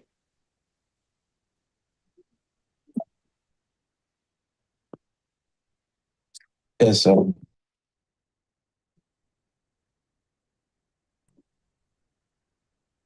Are you getting me? Yes, sir, we can hear you. Yes, we can hear Loud you and clear. Yes, sir. Okay. Are you seeing me? No, we're not. Your video is off currently. No. If you don't mind turning on your video, that would be great, so we can see you. I've turned it on, but it's still not showing. Let me do it again. Okay, we're seeing your photo. You have a picture, but you are not visible yourself. Okay. Yes, We're yes, seeing yes. That's what I'm half a trying to. photo. Yeah. Yes, that's what I'm trying to access to. Okay. We're seeing your picture. That's a nice picture, by the way. We can do with the Yes. picture. Let's go ahead Yes, with we picture. can. Do with the That's picture, sir. perfect. Okay. That's perfect. Okay, perfect. Okay, thank you.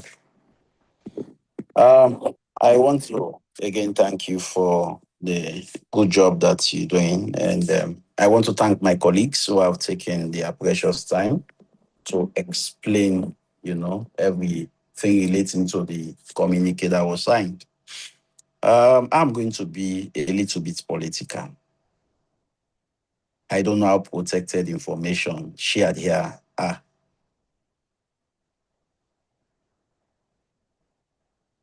I'm asking how protected are the information I that think I'm you're going to. well protected, sir. No, We're no, here to. we are live streaming this He's event. asking. Yeah, we are He's live asking. streaming. Yeah, we are live streaming this event, so just know you are in the media. Oh, yeah, this is Yes, public. Yeah, this That's is the recorded, problem. sir. It yeah. is a It's Okay, pub, public. yes. I'll You're limit on the YouTube information. and social media, yes. Don't So share. so We're so talking be to limited, please. mainly Yes. supporters of the APC, but you are in the media. So In Okay. the just media, sir. So don't share critical Okay, no information. worries. yeah. I'll Thank you. I'll Yeah. read I'll read the point by point and discuss with us the gains we made. They are tremendous. Let me begin with point 1. Government to engage the leadership of Parliament to urgently constitute the Parliamentary Standing Committee on Electoral Matters in the spirit of the Agreement for National Unity, specifically Recommendation 20 of the Tripartite Report to review the electoral cycle, inquire into electoral preparedness, and guide legislative reform towards the 2028 general elections. The Parliamentary Committee, the Parliamentary leadership to ensure the development of terms of reference. Now, let me come to that. In 2023, all elections management bodies worked independently and kept quality information from the opposition. So there was no way we could reach out to ECSL to question them relating to their electoral preparedness, relating to the electoral cycle, and all of those information. All of you could remember that over 250,000 names were deleted from the register. And nobody questioned ECSL. They were immune from being questioning. So what this very point in this communique is saying, we are to establish a parliamentary committee that has oversight responsibility over all elections management body, not only ECSL. We can invite NCRA, we can invite PPRC, we can invite ECSL, we can invite the police, because they are all parts of the electoral management structures in Sierra Leone. So to us, this is a big gain. When this committee is formed, there would be no action taken by ECSL that will not question. When this committee is established, there will be no action taken by Statistics Sierra Leone that will not be questioned. All of them will be answerable to the Oversight Committee in Parliament. So information that have been surreptitiously managed all over these years will be able to probe into them. So this is one great success, achievement of this agreement. Secondly, restructuring and expanding the implementation framework of the Agreement for National Unity, tripartite recommendation, reverse terms of reference. Of course, Honorable Aminata took considerable time to lament on this. There was, remember, after constituting the tripartite committee, when the tripartite committee was dissolved, there is another implementation committee, which is the tripartite implementation committee, where 3 of us were members. I want to thank Honorable Umfaso Ichikoma, who has represented me in all of the sittings in the committee. Because what they began to do was that whenever we had critical sittings in Parliament, that is the same time, same hour that the committee will summon a meeting. So I cannot forego Parliament to attend such a committee meeting. So I decided to identify a very senior member of Parliament, who is Honorable Umfaso Ichikoma, to be representing me, and he has been doing it fantastically well. I want to thank him. So what they did, they dominated that committee. And that committee has the responsibility to ensure that these recommendations are implemented. So what the committee was doing, the committee was being selective in making sure that the recommendations are implemented. So they will only favor those recommendations that favor SLPP. Like, for example, the committee did not put any effort to ensure that the parliamentary committee is constituted, because they know APC is going to be the chair of that committee, and they know the committee will probe into elections management body. So it was going to be a minus on them. So they did not give any preference to that. So all they were concerned about is how to ensure that they have their own agenda expedited. Like, for example, in recommendation 78, they are to consult with the public to know the electoral system to use. In fact, they went all over the country. In some APC stronghold, they will not inform us that they are going there. They will do it secretly, informing their own members and call on the American ambassador, call on other diplomats to be present while they do it in front of their own membership without reverting to the opposition. So now we have agreed that the representation of the opposition in that committee must be increased. And once it is increased, I'm sure they will not have the total influence that they have. So this is another achievement. And also, we have agreed to have a high-level oversight mechanism with the mandate to provide strategic oversight over the steering committee itself. Because the steering committee does not report to anybody, the steering committee does things without reverting to APC or any authority. So now we have agreed to establish high-level oversight mechanism, quite apart from that in Parliament. So this high-level oversight mechanism is going to be constituted by both APC and SLPP, so that they report to them whenever they have a development.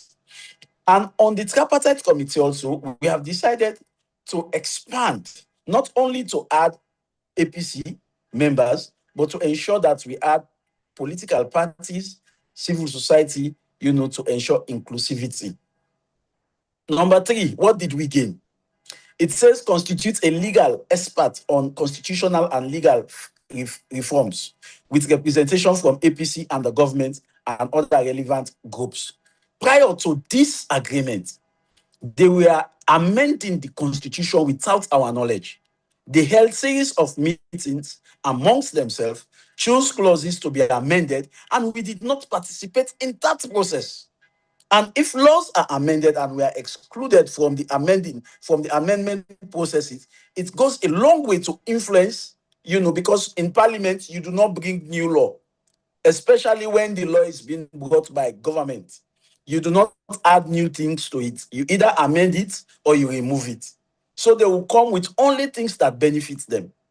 If you watch closely on the legislation that is on the table of Parliament, most of the clauses are tweaked from that of the agreement. What the agreement is saying is quite different from what is placed on the table.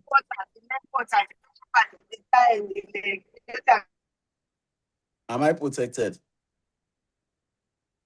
Yes, you Yes, are, sir, you leader. are. Yes, you are. That Sorry. person has been muted.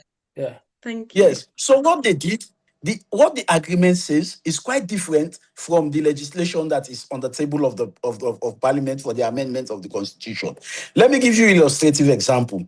For example, the amendment of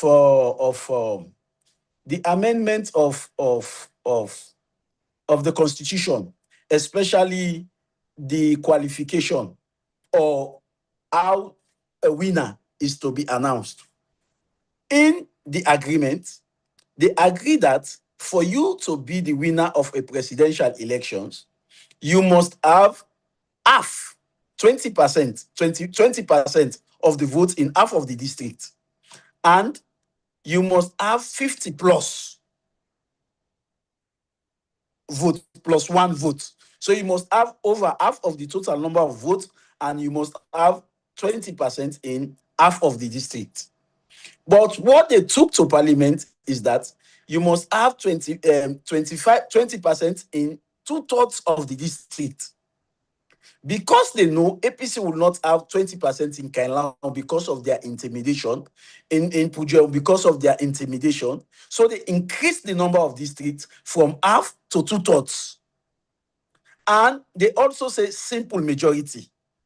So meaning, even if APC wins an election by simple majority, but we do not have two-thirds, 20% in two-thirds of the district, you're still not going to be pronounced as the winner of the elections. This is not what was agreed in the tripartite agreement. That was put together by their own lawyers. So now 3 is saying now we should have a legal team, a combined legal team whose responsibility will be putting together legislation for Parliament. They will lay this legislation in Parliament. So they would not even have the right again to do what they want to do without the knowledge of our representatives in the committee. The next one, what is the benefit? On national peace and election management security, party informed that already exists in structure. Now there is a national peace and election management security. The essence of this security is to ensure that they provide security during the elections. Not only during the election, even before the election, during campaigns, during the elections, and after results are read. You could remember that our party offices were attacked. Our party office in Bo was burnt down. Our party HQ was attacked. 2 people were killed right inside the premises of the. Those actions were influenced by agreement in the security meeting. So now we have said we should be updated of every decisions taken in that security meeting. So if there is one decision that is taken there that does not form part of what we are updated, we're going to kick against it. So meaning that security, the security committee does not have the right to act outside what they have updated us. So that is another achievement for us as a party. And also, 5, what is the benefit? Proposal on the electoral system is part of the Constitution of Sierra Leone Amendment Bill. You could remember, even though they have gone around the country, and even though stakeholders, civil society, have taken their own position, civil societies have taken their own position that they prefer the first past the post to the PI. Interreligious Council supported the first past the post. The Powerman Chiefs, in fact, the Powerman Chief did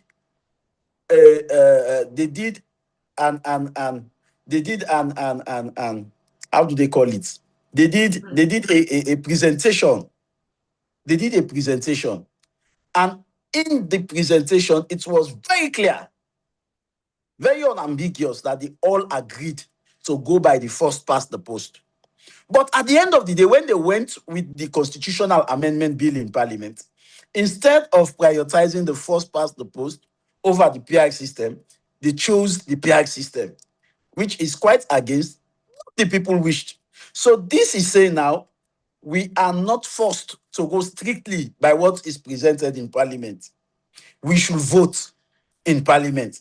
And the outcome of the voting in Parliament should decide whether we use the PI system or we revert to the first past the post. Now, let me just give you a brief synopsis of the composition of Parliament, especially when we want to amend the Constitution.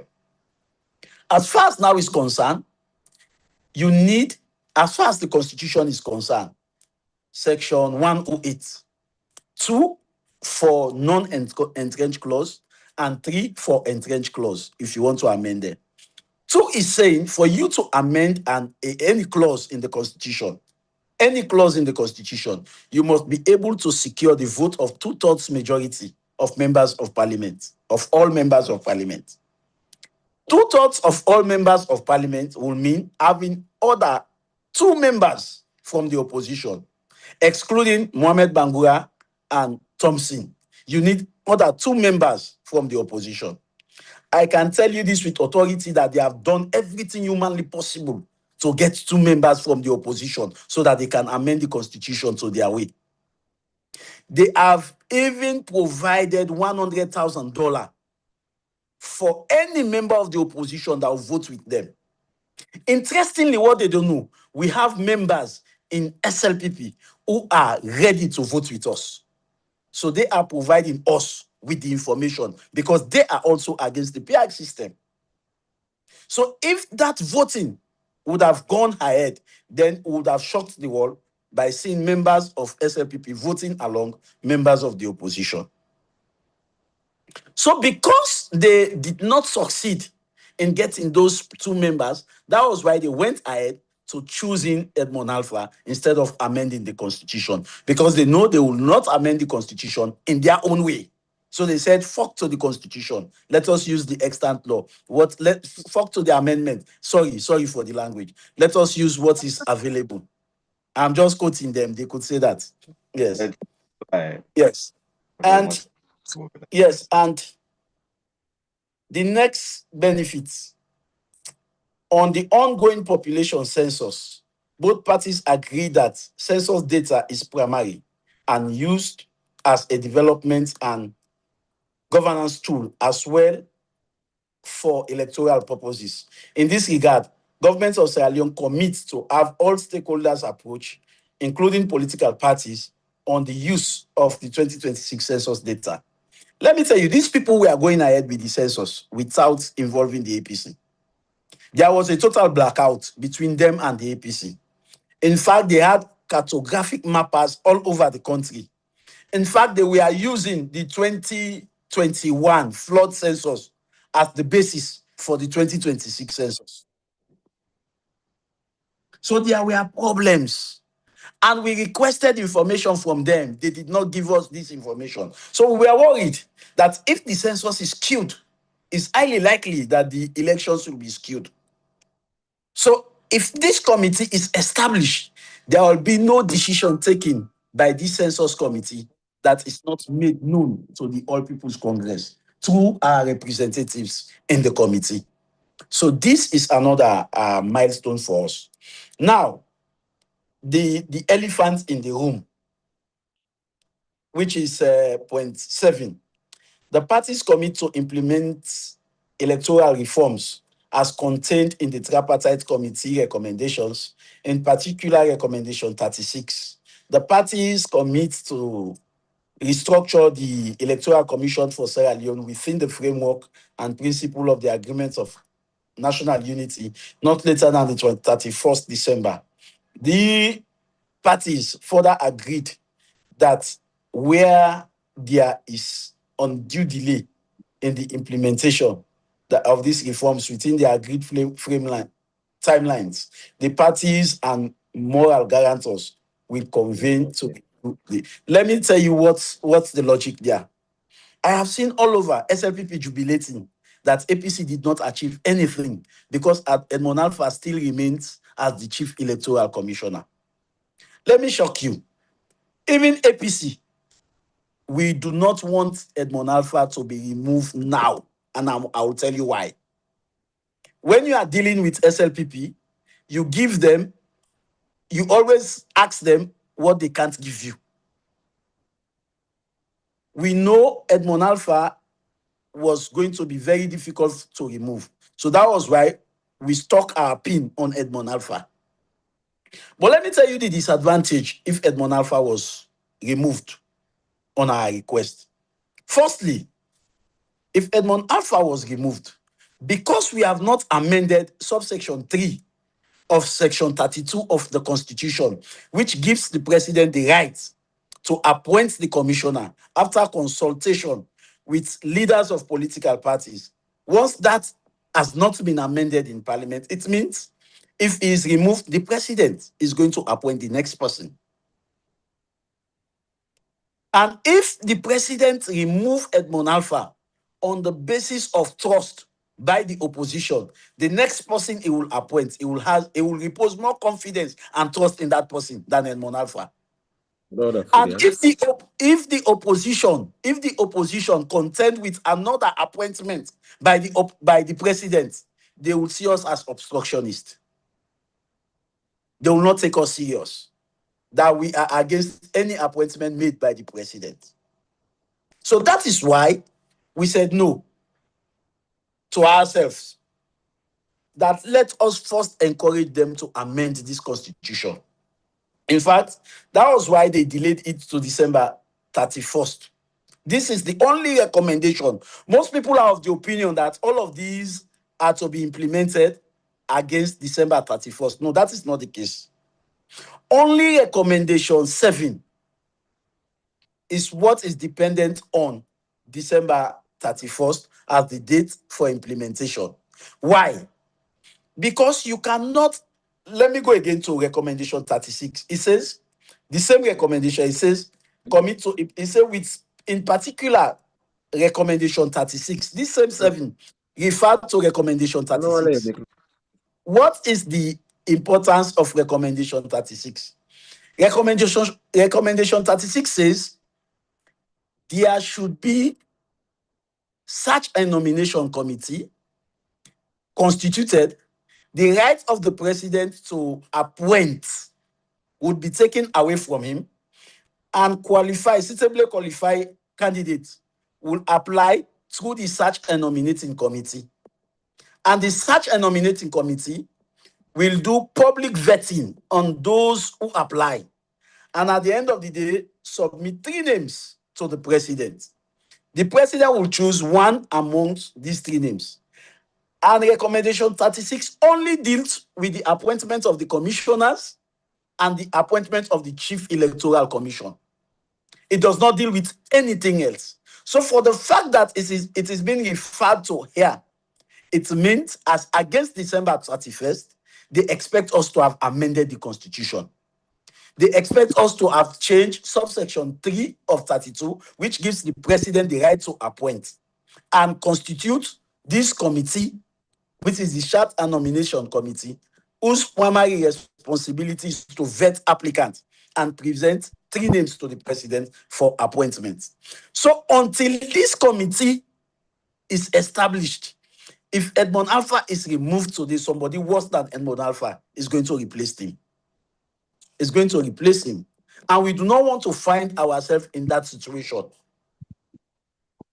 And especially the team that came, one thing they asked us, they said, do you think Edmond Alpha is the solution to having free and fair election? Don't you think there are more criminals than Edmond Alpha?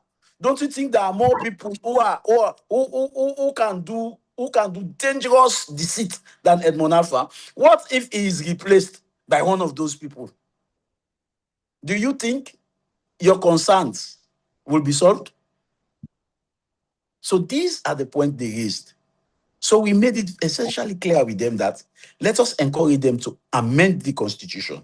When they amend the Constitution, we'll revert back to ensuring that they go to recommendation 36 as stated in this very point. So to say because Edmond Alpha did not go, APC did not succeed, no, it's a big lie. It's a big lie, because if he had gone, the president would have used his office and the Constitution to appoint another person, which does not solve the problem. In fact, the ambassador, the ECOWAS ambassador, told us in Ghana, they are not even eager about what the Chief Electoral Commissioner would announce, because the political parties have a system to monitor their voting. That was why a sitting president who contested congratulated an opposition before the final results were read, because they have systems. They have already seen their vote. So as a political party, we should have a live system, a website in which we upload all of our votes, so that nobody tells us what the result is. Once we have the result, we know what the result is, Edmond Alpha will be forced to announce what is available. But in a case where we don't have a result, that is where they will announce another result and expect and begin to ask us to go to court, because they know we don't have a result. But if we have the result, we'll begin our jubilation before their announcement. We'll take the streets of Freetown in jubilation before their announcement. So the onus is on us as a political party to ensure that we do our work. The last point, APC and its elected officials to immediately end the boycott and ensure an inclusive, transparent, and effective governance process at all levels in the country. We would not be able to amend the Constitution if we stay out of governance. We will not be able to amend the constitution. We will not be able to even implement some of the recommendations if we stay out of, because most of them are legislative reforms. It deals with changing laws in parliament. So we cannot be out of parliament and be able to positively influence those changes. And the more we are out of parliament, the more they do what they think is not correct. So to me, our boycott yielded enormous benefits, enormous gain, to the extent that we attracted the attention of international bodies. ECOWAS was here, Commonwealth was here, AU was here. And it will interest you, the Commonwealth Secretary General did not come during the negotiations, during the dialogue. But days after the dialogue, she came here, she visited Sierra Leone, and she had an exclusive meeting with the opposition, which I was part of. So to me, in elections, we don't only concentrate on the final day of voting. We guide ourselves and protect the process. And the process includes census, registration, all of those things. Let us be fully involved and let us have the ability to monitor those processes. With the committee in parliament, I want to assure you that due diligence will be done to ensure that nobody rigs elections in Sierra Leone.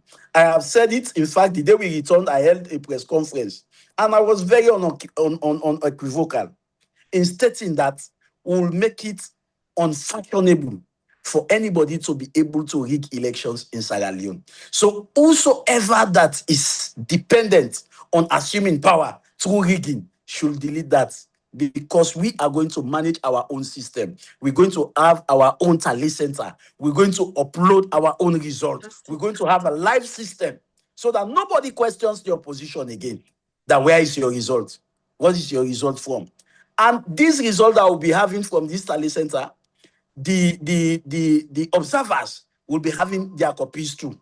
So they will be able to verify the results we have to see whether it's the same that they have whilst they were also in the tally center. Because according to the Public Elections Act, you should give the observers also a copy of the result. So without wasting time, I present to you the achievement that we had during this boycott. Thank you. Fantastic. Thank you ever so much, Honorable Abukagu. I think we went for one thing and we have nearly everything that we wanted. And this is how you go into negotiation. You go with a plan to execute and achieve more than you want. Thank you also. I thank you to all the honorables that are here today. Honorable Alfa Sori Koroma, Honorable Aminata Sisay, Honorable Ibrahim Barry, Honorable Abdul Kagu. We thank you for leaving your time to come and talk to us, educate us, but most of all, gives us that peace of mind for us to know that you're doing the right thing. Thank you for your educative discussion here today, but most of all, on behalf of One Salone, I want to thank you for your resilience. But this, what we've had today, gives us a rest of mind to know that you are on the right track and we are with you in solidarity. Thank you very much. And I'll pass you on to the incredible Lady Franca, who will take you to the next step of this, which will be question and answer time. Thank you. Over to you, my lady. Thank you all. Thank you. Thank you so much, Madam Moderator.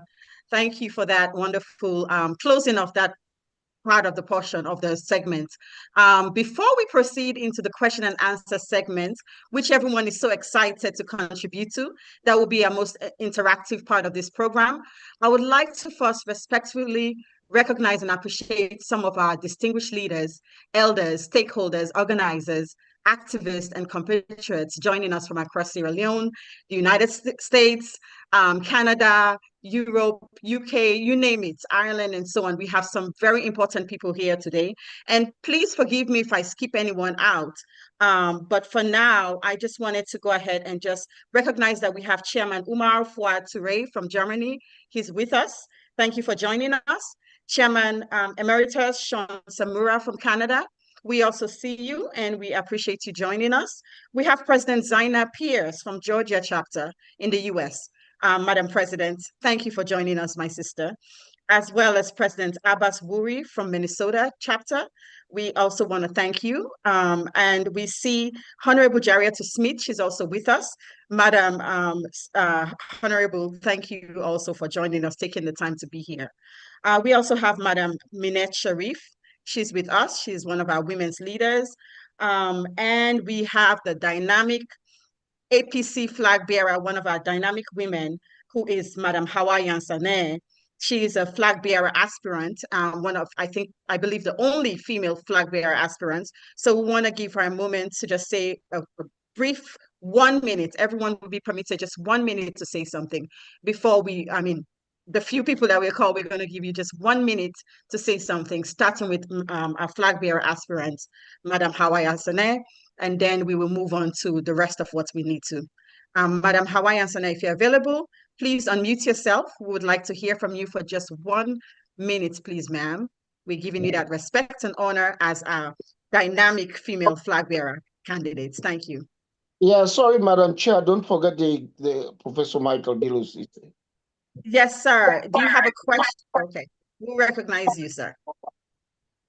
Okay, thank you so very much for the introduction, Miss Madam Franca Jallo. On behalf of my team, as Awanatu Yelia Ture Yansane, aka Mawa Ture, in the diaspora, as a second-term flag bearer, I contested in 2023, and then I stepped down for Dr. Samoa Kamara. And while I did that, I contested, with Honorable Aminata Sise in constituency 124, Ward 427, under Chairman Manga, and all honorables on this podium today. I want to, salute you all, welcome you all, and all the chairmen from all the diaspora, including my chairman, United States of America, Chairman Kebi Ture, and all the former ministers, if they're around, and all the women's leaders, especially Namina Kose in United States of America, and our 6th region, women's leader, Madam, Cassandra Kenny. Thank you all for, organizing this, and to put the icing on the cake, to say thank you to Ya Umar for being the leader and head of the One Salone family. So I have heard what our Honorable Abdul Kapo, the most intelligent, the cracker breaker on all the platforms of United States of America, we had, and all those platforms, we hear his voices. And most importantly, I was so proud to hear Madam Honorable Aminata Sise. I was so proud of her to defend our All People Congress Party in this tripartite recommendation. It has been a pain for us since 2023. We gave them 72 hours through our Dr. Samuel Matthew Wilson Kamara, who contested, and nearly 90% when we are about to be announced the winner, our elections were rigged and were not concluded. Some of us cried. They shut the building down. They killed Meton Marwa.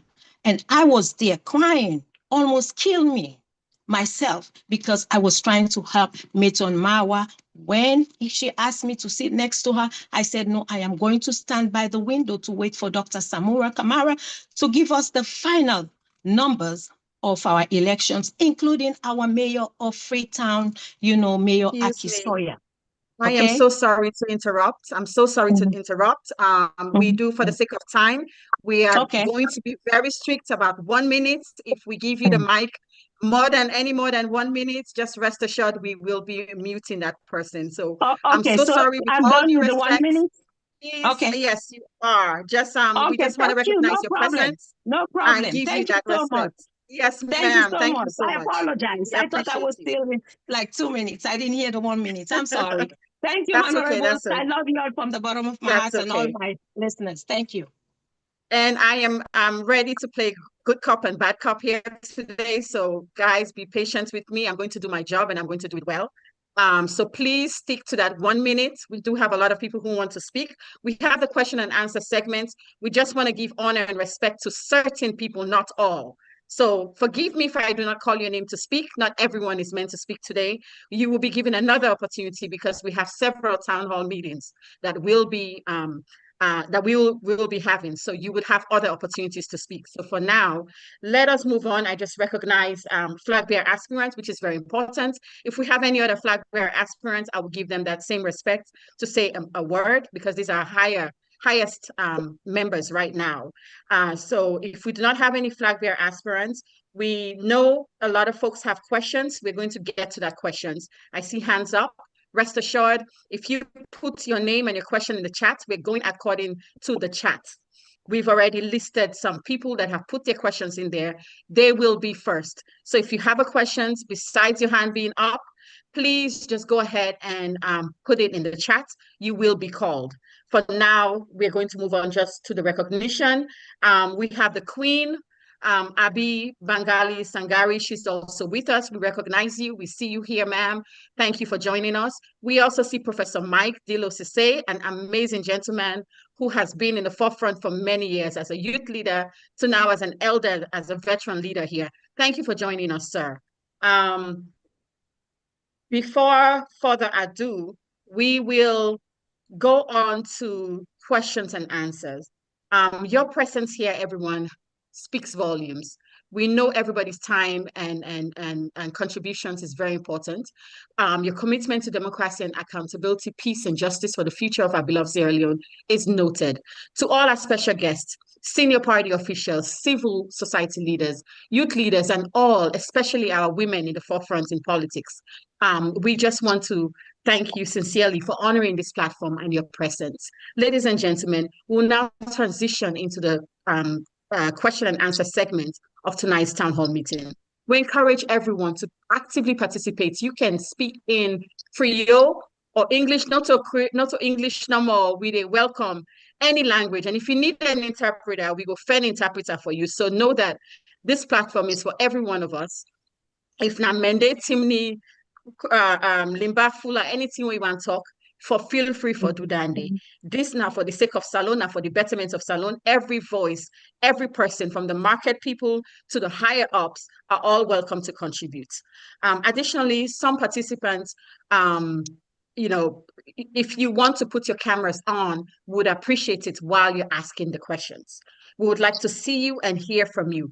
This Zoom is being recorded live across different media platforms. So if you want to turn on your camera, you would have that spotlight to speak freely and you will be recorded. So, you know, if you feel that you need your privacy, then you don't need to have your cameras on.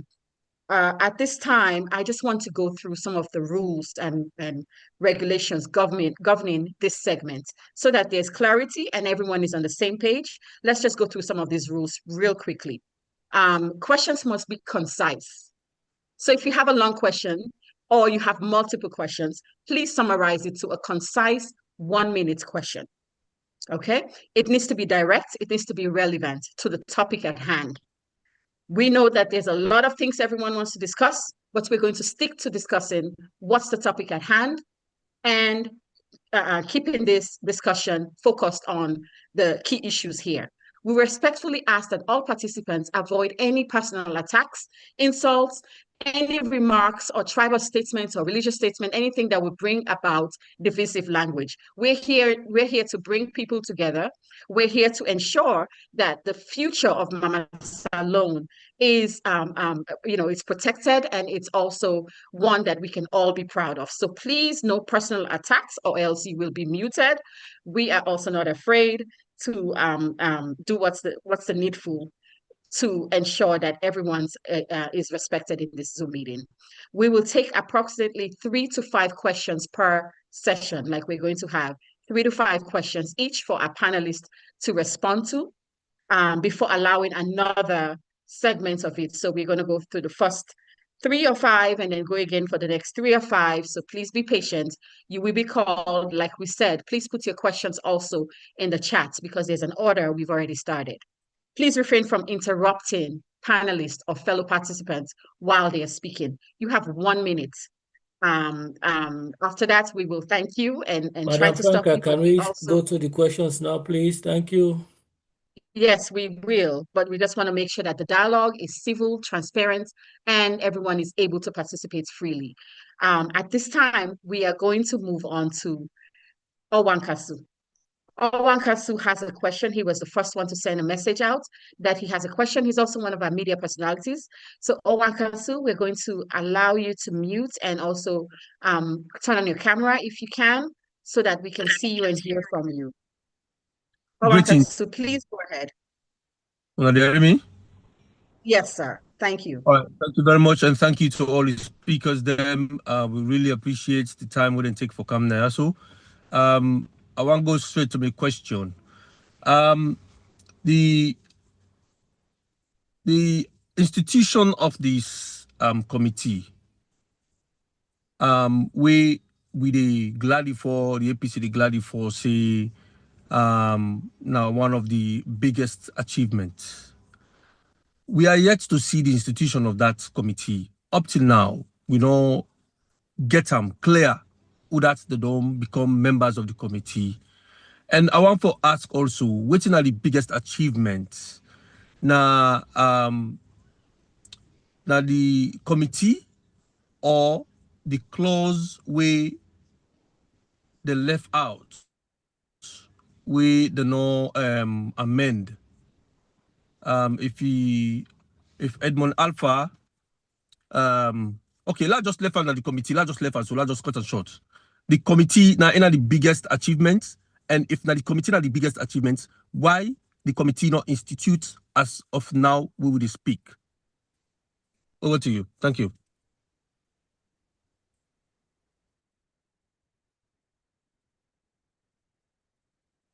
Franca, are you there? Hello. Yes, thank you for that first question, Owakasu.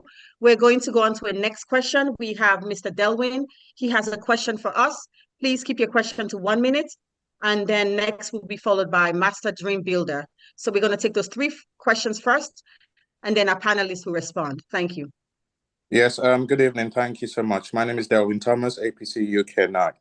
It's a quick question for Honorable Abu Kagbo. Does the phrase actionable and implementable jeopardize the independence of the parliament? That's my question.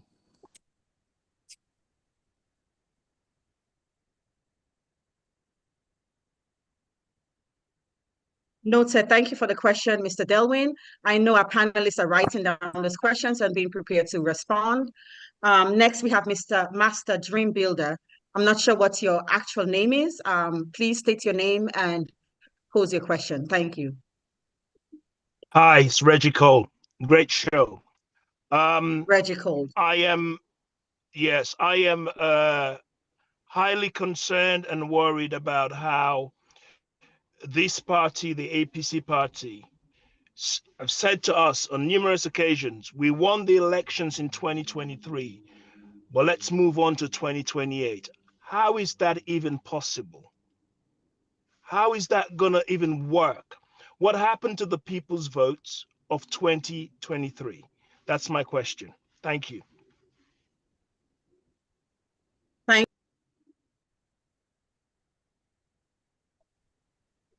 You're mute. You're mute. Yes, sorry about that. Thank you so much for that question. We are going to pause for now. We've taken 3 questions and we're going to have our panelists respond to these people. Whoever will prefer to take on these questions, please feel free to do so. Okay. I think I'm going to answer question number 3 by Reggie Cole. He asked, how does the APC keep saying they win the election, but let us move on to 2028? My answer to that is quite brief.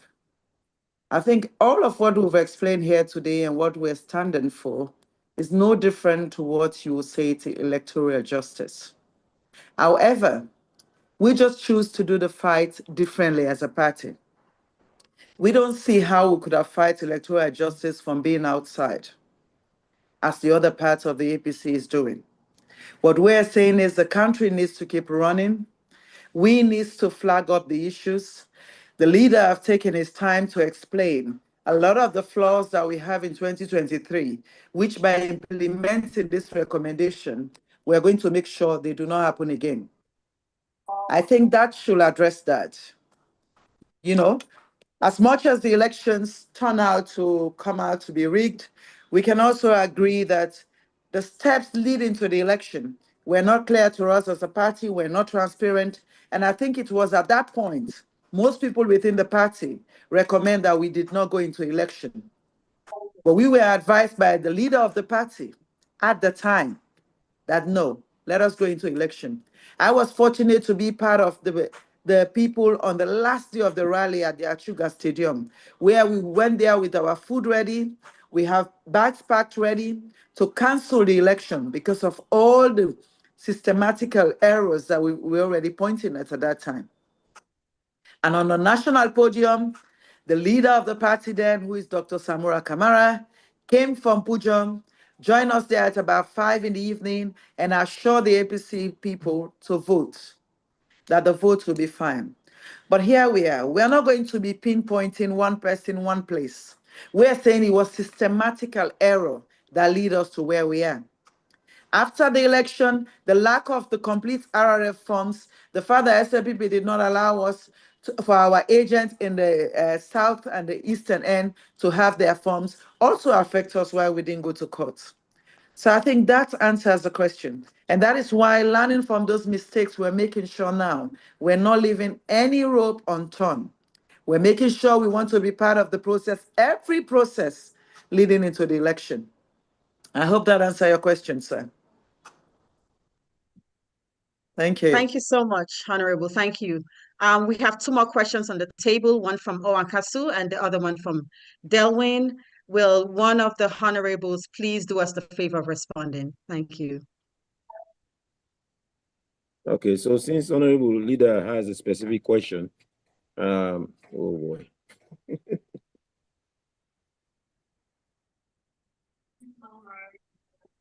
I believe that was Honorable Umfasari. Please go ahead, sir.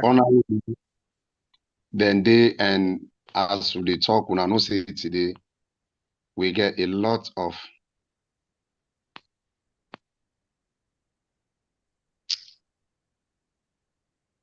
Okay. We are going to go to Honorable Abdukabo, if you want to take any of these questions on, if you want to, we see you, sir. We see you now. If you want to respond to any of these questions that we asked, we would appreciate that. Yes. Let me begin with the questions. The question Honorable Aminata just dealt with. It's very important, very, very important.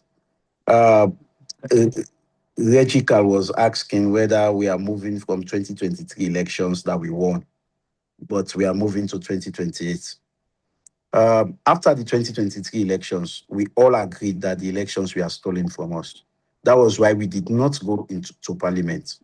In fact, those who went to parliament without the authorization of the party up till now are on suspension, which clearly demonstrated that the party was quite sure that we won the elections. Or at least, even if we did not win the election, President Bio should not have won on first ballot. There should be rerun. But let me tell you what happened. Most of us have seen the agreement for national unity. Most of us have read it.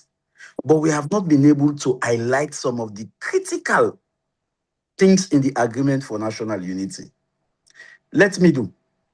If you read the heading of the agreement for national unity, it says an agreement for national unity between the government of Sierra Leone and the All People's Congress. It does not stop there. When you come to the first resolution, it says the president of Sierra Leone should make a statement for national cohesion. Two things. If there is an agreement between the APC and the government of Salone and we append our signature conveniently to that agreement, it means that we have accepted that the SLPP-led government is the government of Sierra Leone. If Resolution 1 is saying the president to make a statement of national unity, it means we have accepted that Julius Maada Bio is the president of Sierra Leone. So there was where everything ended. That agreement, we accepted two things. We accepted the SLPP-led government as the government of Sierra Leone, and we accepted Julius Maada Bio as the president of Sierra Leone, because Resolution 1 says the president will make a statement. And indeed, he made the statement. So if the opposition appended our signature to that agreement, it shows that the opposition has accepted. So whosoever is saying they will give us power, we are not democratic, we are this, we are just wasting the time of our ordinary supporters. Because what is in the agreement is substantial enough for us to understand. All I am saying now, be you electoral justice, be you on the side of the party executive, let us all come together for the betterment of Sierra Leone and for the betterment of our party. We have all seen what transpired between Fatima and Batilo. The exchanges were harsh. They fought. People were killed in their lower level elections. But here they are today. They are coming together. They are making one video because they know what lies ahead is bigger than their internal division. So this is the same thing APC should think about. What lies ahead is bigger than our internal petty division. Let us break the chain. Let us reach out. Even if you are in electoral justice, you are in the party executive, let us come together to win these 2028 elections. It is clear now that power is not going to be handed over to APC on a silver platter. Even after the 2028 elections, for us to get the power, we have to be serious again, or else they will treat us the same way they did in the last election. So I want to crave on our indulgences that what lies ahead is bigger than our individual differences. And Owen Kasu stated that the composition of the committee, if you read the bullet, the first bullet, it says because ECSL is protected by subsection 11 of section 32, meaning no authority or individual should control or direct the electoral commissioner. So the recommendation is saying that we should develop terms of reference. What are the essence of this term of reference? The term of reference is to ensure that whilst doing oversight on ECSL, we do not direct them, we do not control them. For your information, we, the opposition, have gone ahead. We have developed our own term of reference that we have submitted. So no sooner the two parties submit their terms of reference, the committee would be constituted. And from the day we returned back to Parliament, the entire SLPP leadership was out of the country. Only one person was in country. So the Speaker of Parliament encouraged us to ensure that we wait for the leadership of the SLPP to return. And as at now, even the leadership of APC is not complete in Parliament because Aaron Auna Kuroma, who is my deputy, is in South Africa with the EU Parliament. I am in ECOWAS. Honorable Daniel, who is my immediate deputy, is hospitalized in India. So the leadership is not well constituted on the ground. But we are returning very soon. I think next week, all of us are going to be on the ground. So Speaker says he will call an emergency meeting upon our return so that we put everything in place.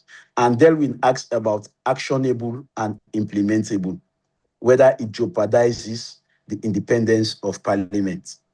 No, I don't think it jeopardizes the independence of Parliament. Parliament is constituted by those two political parties, APC and SLPP. And let me tell you, Parliament is just Parliament, but most of the directives are from the political parties. Once they agree, the pressure on the members of Parliament will be very low.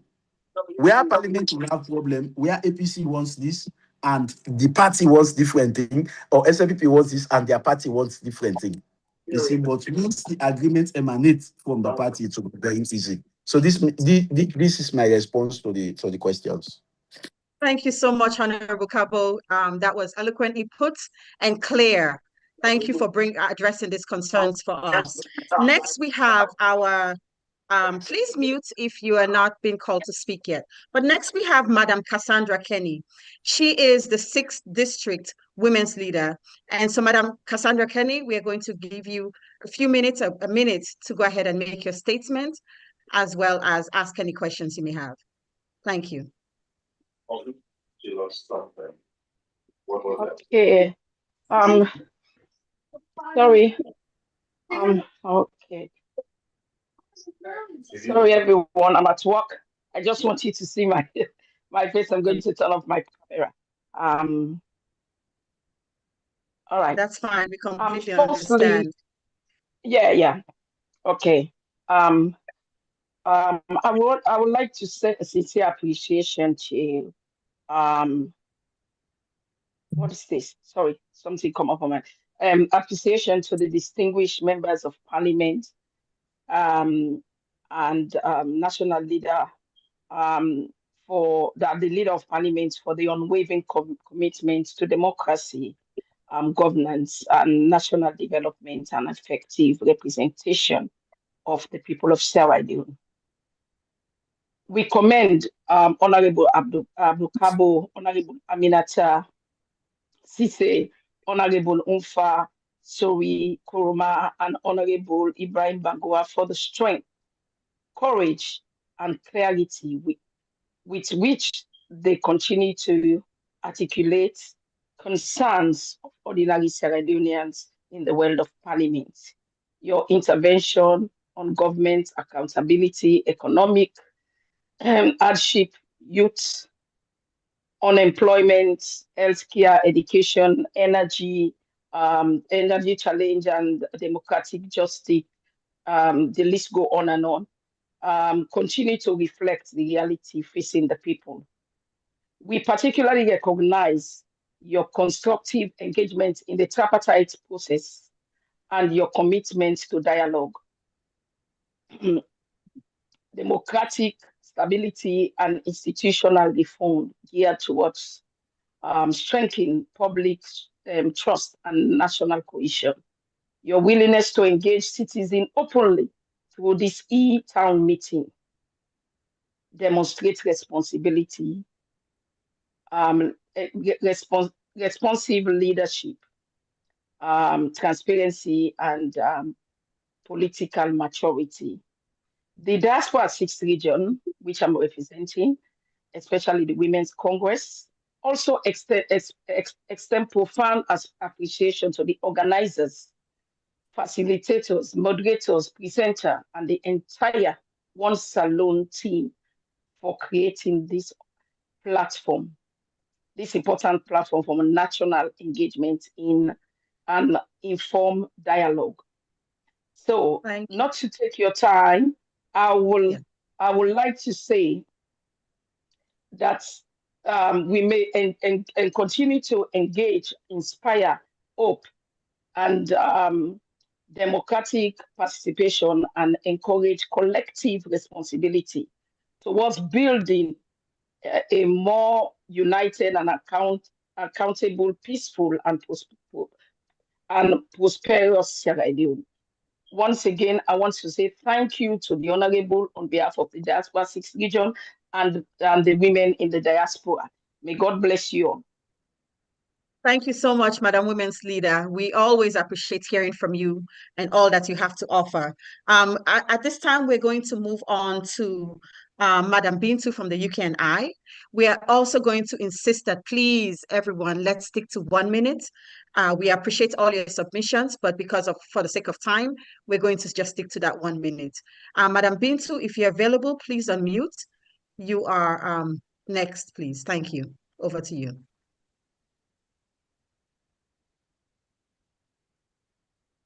Madam Bintu Sise from the UKNI. Okay, so she might come back later on, but for now, we're going to go on to Chairman Umar Fuad. Lady Franca, I will come back in 2 minutes. I will. Okay, we see you now, ma'am. Thank you. At this point, we are going to go on to Mr. Chairman Umar Fuad Toure. He has a question. You're next, sir. Over to you. Thank you. Thank you. And without wasting much time, I just want to thank you, One Salone, and our honorable members of parliament who have been here today to give us this useful information. I'm sure some of us that have been in doubt, and now I know we are going home with something, to take home. So I want to appreciate each and every one of them. I have a very short question, and this question has to do with the committee that comprises our mayor from Freetown, the mayor from McKinney, and we honorable leader, minority leader in parliament. I was just asking as to whether we have any idea as to how much or how many people that we would like to have in this committee from our own party. When we talk about only 3 people representing us, and 70% is being represented by the ruling party. So I'm just too curious to know how are we going to equate this number. I thank you very much, and I stopped so far. We appreciate you, sir. I think you stuck to your 1 minute, and we're so grateful for that. Next, you. we have a question from the chat by the APC USA Women's Wing. I'm just going to go ahead and read the question and permit you to also ask it directly. APC USA Women's Wing, I'm not sure who that person is exactly, but the name on the description says that that's who is going to ask. What is happening to the current states of the party's leadership? They have been absent of this decisive action. We truly value the MP's recent efforts to clarify these complex matters for us. So, APC USA Women's Wing, please ask your question. Thank you.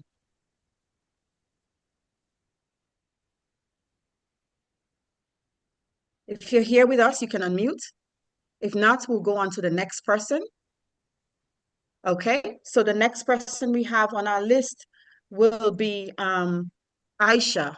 Aisha, A-I-C-H, you are next on the list. Please go ahead and unmute yourself and ask your question. Thank you. Yeah, it's Mansour here. I did say my question was there. Anyhow, thank you for that. Thank you, gentlemen. Thank you, Minority Leader and Honorable, for a fantastic presentation. My question is based on Resolution 20 and 36. Now, let me go ahead. Recommendation 36 speaks to restructuring the electoral system and ECSL. In your view, what exactly should be restructured? The leadership, operational framework, legal framework, or all 3? And also, do you believe the implementation of recommendation 20 and 36 can guarantee a more transparent and credible electoral process in 2028? And finally, what role should the opposition play in ensuring these recommendations are not delayed or politically diluted once tabled in Parliament? Thank you. Thank you so much. That was concise. We appreciate that. We're going to go on to 2 other questions, and then we're going to let our members of parliament respond. So after Aisha, we have Mr. David Ladd. David Ladd, please feel free to unmute and ask your question. You have 1 minute, sir. Yeah, good evening, and thank you very much, guys. I'm going to be fast. My question is there a plan B in the event wherein the government refuses to go with the first past the post, even though it's what the majority wants of the populace? And Honorable Madam Aminata Sise touched another point wherein almost the electorate in Sierra Leone, most of the electorate are going with the fact that, are going with the thought that it's 10 years. So some of them are becoming complacent, where they don't want to vote, because if I vote, it's not going to make any difference. So what is the party putting in place to wipe off that philosophy. Thank you. Thank you so much, sir. Last but not least, for this part of the 5 questions, we're going to call upon Jami Kuruma. Madam Jami Kuruma, please pose your question. Feel free to unmute. Megan, can you put your volume down, please? Hi, everybody. Good day, and thank you very much, Madam Moderator, One Salone, and a special thank you to obviously our MPs who have taken their time to be here and who've given us the opportunity to have a better clarity on what's going on currently. Presentations have been fantastic. Thank you so much. But my question here, I think the initial speaker before me may have probably asked similar question, because my question is basically, we know the SFPP is notorious in terms of boycotting or flaunting agreements. And we know what had happened with the initial tripartite agreement. So here we are today, having had this next phase of it. What guarantee do we have that we're not going to find ourselves in the same place again, or even worst case scenario, as we have time at our hand and the time is ticking along, and we need to know where we are or what other plans we have going forward if anything happens. Thank you very much. That's my question. Okay, thank you so much for that question. At this point, actually, if you can please bear with me, we are going to go ahead and have some more people ask their questions. Honorables, just note them down so you can address them. A few more hands are up. We're going to go take those few questions, and then the honorables will respond. At this point, we have Mr. David Conte. You are next. Please pose your question so that our MPs can respond to them later. They're taking notes, they're writing, and we're going to try and get to everyone with their hands up as soon as possible. Mr. David Conte, if you're still with us, please unmute. Go ahead.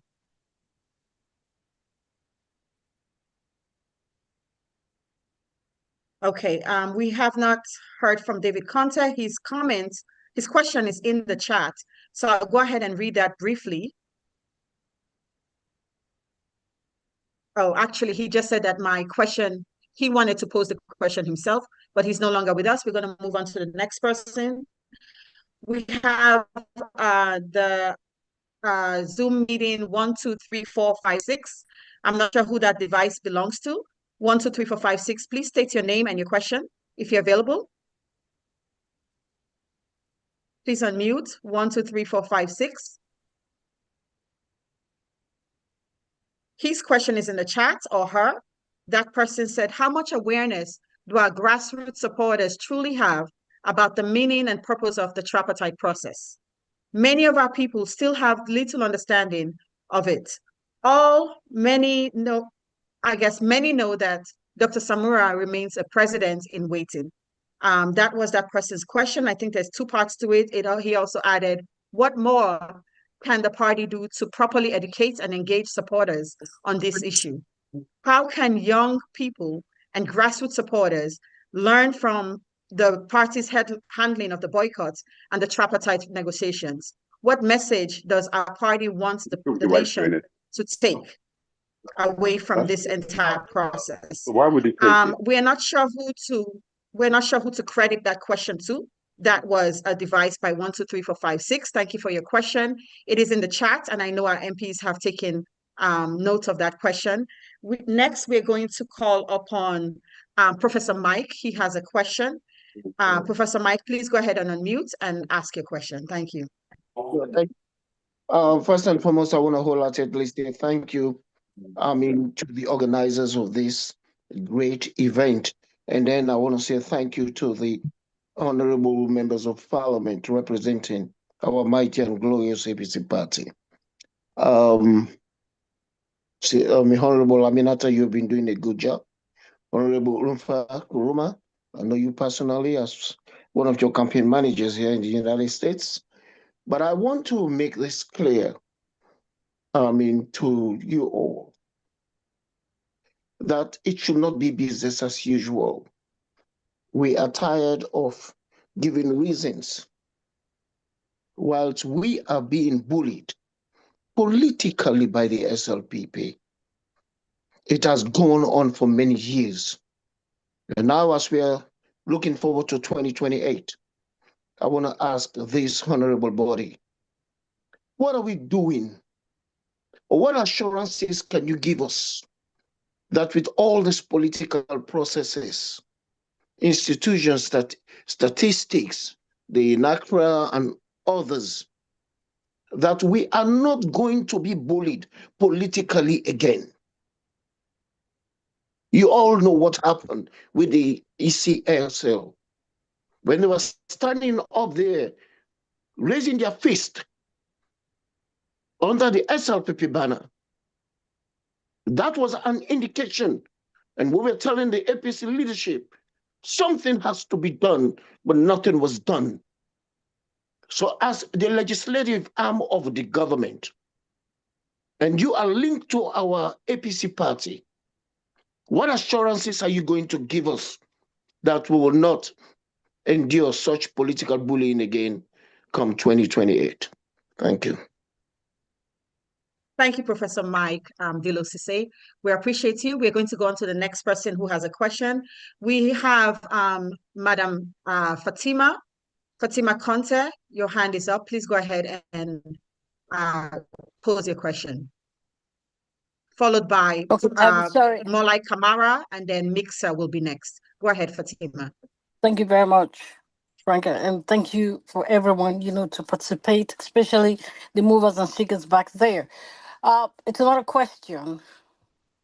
It's a statement. Abdul, Mfa, and my sister and my brother, I've said this over and over for 8 years. We understand the situation. Thank you for bringing it back to the people here. What I want to see as a human right, as a person, apart, from APC, I want you guys to go to the provinces, talk to your people. These are the voters. Respect them. Talk to them. Let them know. Hear their cry and say, this is what is going on. I've said it over and over. That's what I want to see. I don't want to hear it. I want to see it. My eyes are over there. I want that to be implemented. I want you guys to do it. You work for the people. I'm not saying you're not respecting them. I'm just saying, because for me, my mind is bleeding. I am crying inside. In order for us to win this election, is for you to communicate that to them. Whatever language, communicate. Go to them. Listen to their cry. Let them listen to you. Let them have that change of mind.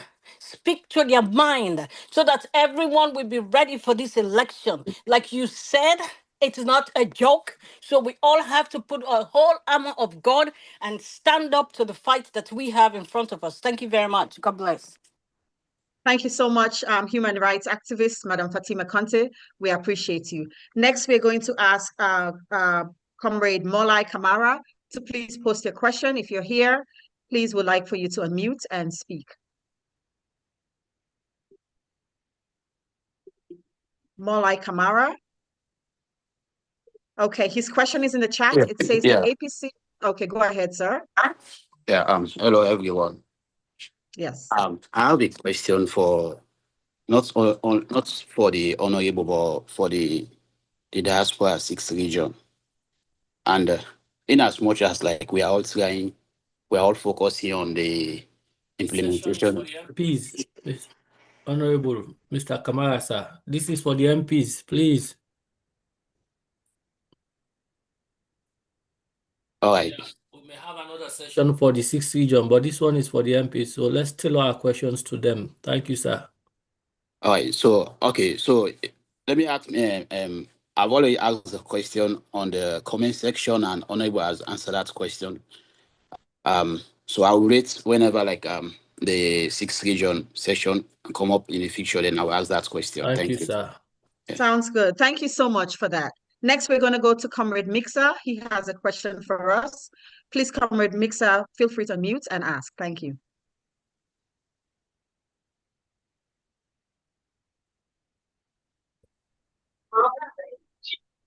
Sorry, viewers, I'm on the public transport right now. Can you please read my statements? Because I don't want to be sweating. Okay, sure. I'm on the bus. That is fine. Sorry about That that. is fine. I'll go ahead and read your statement or question in the chat.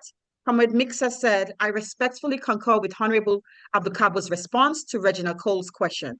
This matter was brought to my attention by Honorable Abdukabo earlier today, and I fully support his position regarding the specific language and headings used in the Agreement for National Unity. Our focus is now on fostering unity within the party as we prepare for internal elections and the 2028 presidential and general elections. Thanks to the guest, host, moderator, and viewers. Thank you so much, Comrade Mixer. Your statement has been read. Next, I know we're going through a lot of questions right now, but for the sake of time, we're going to go through all of them before allowing our members of parliament to respond. We now have Madam Juliet Hansen. If you could please unmute, we will take your question now, ma'am. All right. Thank you so much, Madam Frances. Thank you to everybody, our MPs. My name is Madam Juliet Hansen, aspiring for the Deputy Youth for the United States Diaspora and from the one and only BBH campaign group. My question to the MPs is like, people have heard people saying the same question. At this point in time, I want to ask why like the youth are not involved, because there are some message I think some of the youth should be involved so they can spread it out, like what the next person just said, up the provinces. The people need to hear the message. And we have youth there that we think a youth and youth can speak the same language. A youth can dine and wine with the same thing. So I feels like in this cabinet, there are supposed to be one or two youths in between it. It's not supposed to be just the MPs because you guys are going. And there should be somebody that is going to replace you guys where you guys clock out. So I want to ask, as a youth, what are you guys have done to involve the youth to bring them in so they can walk and learn? So when you guys clock out, we can able to pick from where you guys stop. Thank you so much. Thank you. Your point has been duly noted. This program is because we care about Sierra Leone and the youth are one of them. So thank you for speaking up on behalf of the youth. At this point, we are going to go on to the next person who has a question. Thank you, Actually, we beautiful. have Madam Bintu. Madam Bintu is available, and we are going to allow her to go ahead and make her statement at this point. She is the women's leader of APC UK and I. Madam Bintu, please feel free to unmute.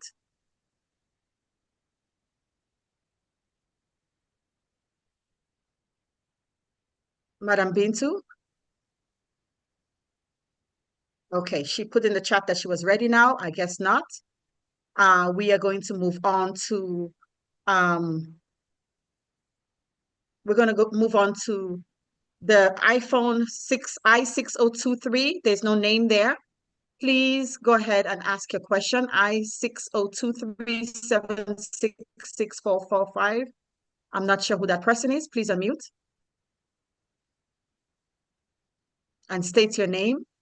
Your hand is up. Yeah, good afternoon. Yes, good afternoon. And please state your name and ask your question. Yeah, this is Aliu Bangura. Okay, welcome, sir. Yeah, I got one observation and one question. Yes.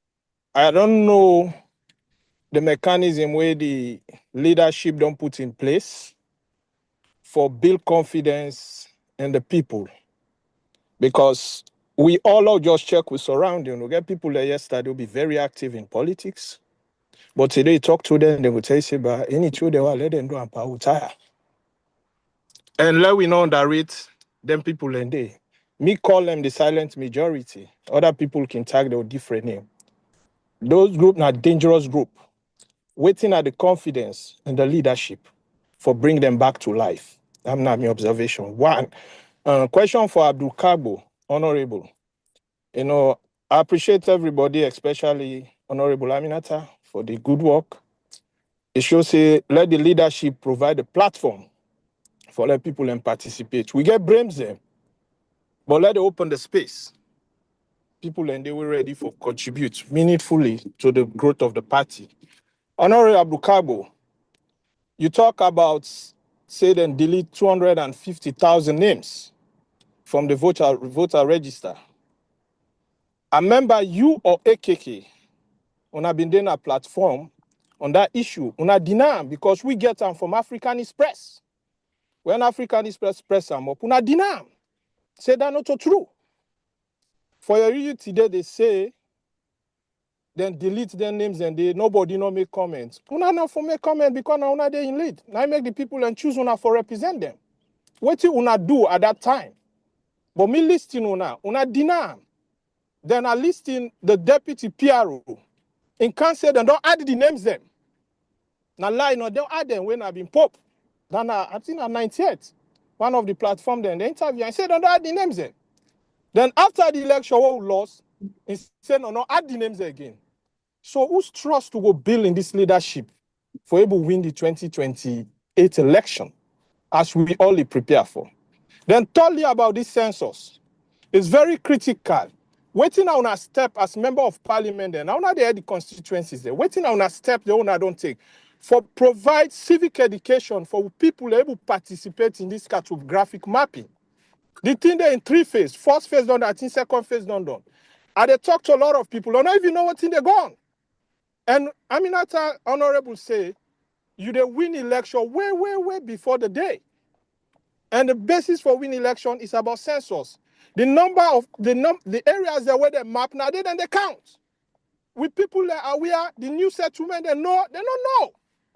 What do una executive at lower level they do for sensitize the people and let them able participate in this cartographic mapping? So then we will map the area at the end of the day, then will be counted. And increase the number. Now we own region with strong goal for let we get the number for win an election. If not that, I'm afraid. Yeah, they see too much dance more gladly. The things they want for pay attention to, will not they see how much. This census cartographic is very key. But you know they see them too much. Now more of give money, gas, dancing, and more of gladness. Even the flag bearers them. They get a big role for playing this. You they dance. You not put things in place. Thank When you you. lost election, you begin to cry. Okay, Mama, thank you so much. Thank you, sir. Yes, thank you. You've reached your time, and I'm sure our honorables have taken the notes of your questions, and they will respond accordingly. We're going to take just 2 more questions, 3 more with their hands off, and that's it. Now we're going to go on to Madam Minette Sharif. She is one of our women's leader in the Diaspora 6 region. Please, Madam Minette Sharif, go ahead and unmute and ask your question. Madam Minette Sharif. Thank you all the honorables. Thank you for the One Salone group, especially the initiative by Umar. My question is, I'm concerned about the vetting process. How sure are we that the president will give us the ESL director of our choice? If not, what is the next game plan for APC? Thank you. Thank you so much. That was short and sweet. We appreciate you. That's a professional right there. Next, we are going to call upon iPhone 14 and then Adanisa Sise. Those are our last 2. iPhone 14 with what your name is. Please state your name and ask your question. Thank you. Thank you very much. My name is Bangali Mansare from the UK, UKI district. Right. This is an observation. Sorry? Go ahead, sir. Right. I've got an observation. And this has been going on the social media everywhere. This is for our honorables, especially our leader of parliament, Abu Kabo. The thing is, it's been going on from the time we wanna go meet Madabio just recently, I think maybe last week, and they go around say the pictures they wanna take, and not to una no more, not to you no more. From we then leader, Wena Samura, the pictures they wanna take, not conducive for the public, not conducive for Sierra Leoneans them. Which I mean, for anybody to me personally, we don't kill people in that country. That's the key word. I know they go take picture to you, I begin laugh, they see me laugh it. It's not possible. And this has happened through then leader when Samura. It happened to you, Abdul Kagbo. We see them picture them there, then on social media. It's not fine, it's not conducive for we, because this is a very serious thing. Not a party when they go, where it be say, we go party, we they go begin to laugh. things that don't happen at that country, the way people that don't lack interest to people the way they represent we. So if any time when they go for do anything, of course, then people that will get for meet them, will get for negotiate with them, will get for talk to them, will get for sit on a table. But the kind way when they present with ourselves, the countenance of you get a lot for do with the people the way when they go represent. Personally, I'm not going to talk say na bad thing, but generally, na very, very bad thing. It's a very negative thing. It's like you are compromising with somebody we don't kill me cousin, somebody we don't kill me mama, somebody we don't kill my matron. So do you me the advice you now? That last day for stop. Because the picture they didn't do. It for stop, please. Do you? This is a serious business. Where they represent people in a serious business. That picture where they do right now, where people then they comment on. You now will leader right now for now. A leader for one day, now a leader forever. So do ya the laugh, make we dey keep us. Now serious business we they go for. And these are things that we're going to take into consideration. We don't want anything. You go for serious business, more do serious business. Thank you very much. God bless. Thank you. We appreciate your question, sir. We are only going to take, this is going to be the last two questions and no more after that. Please, for the sake of time, we're only going to take this last two. Adanisa Sise and Shauna Cabo, you will be the last two people. Adanisa, can you please, Adanina, would you please unmute yourself and pose your question? I have a very, very important question. Madam Flagbearer Hawaii, please. Thank you, Madam Hawaiian Sane. You've already made your statement in the beginning. The members of parliament are very tired.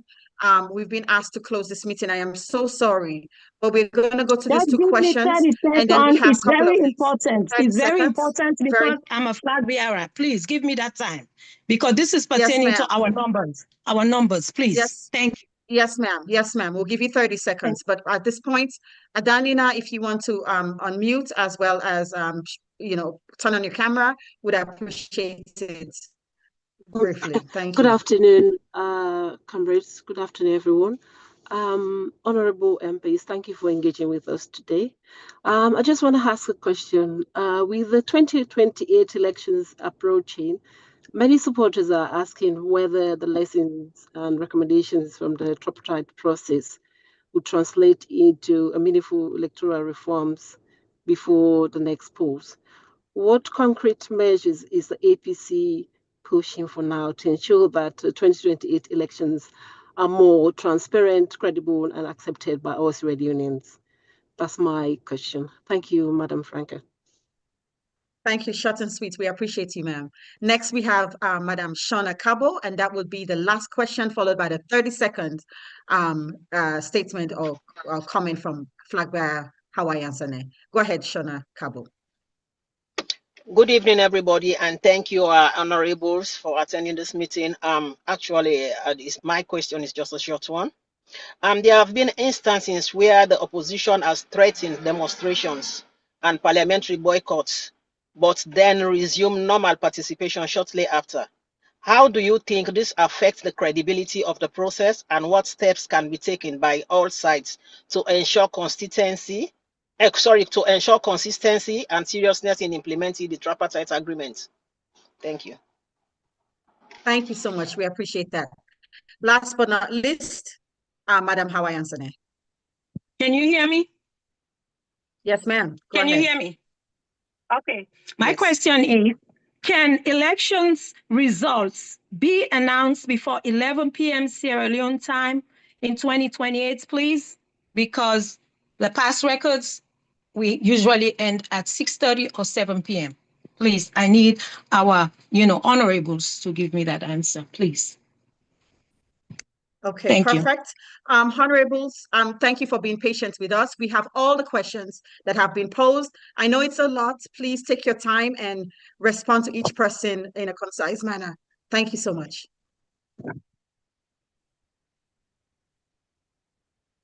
I am not sure which of our honorables will begin responding to the questions. I know I can see Honorable Aminata taking notes, so I know she's prepared.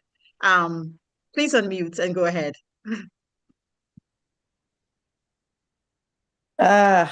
It's a tough one, Franca. It is. But here's what I want to understand. say.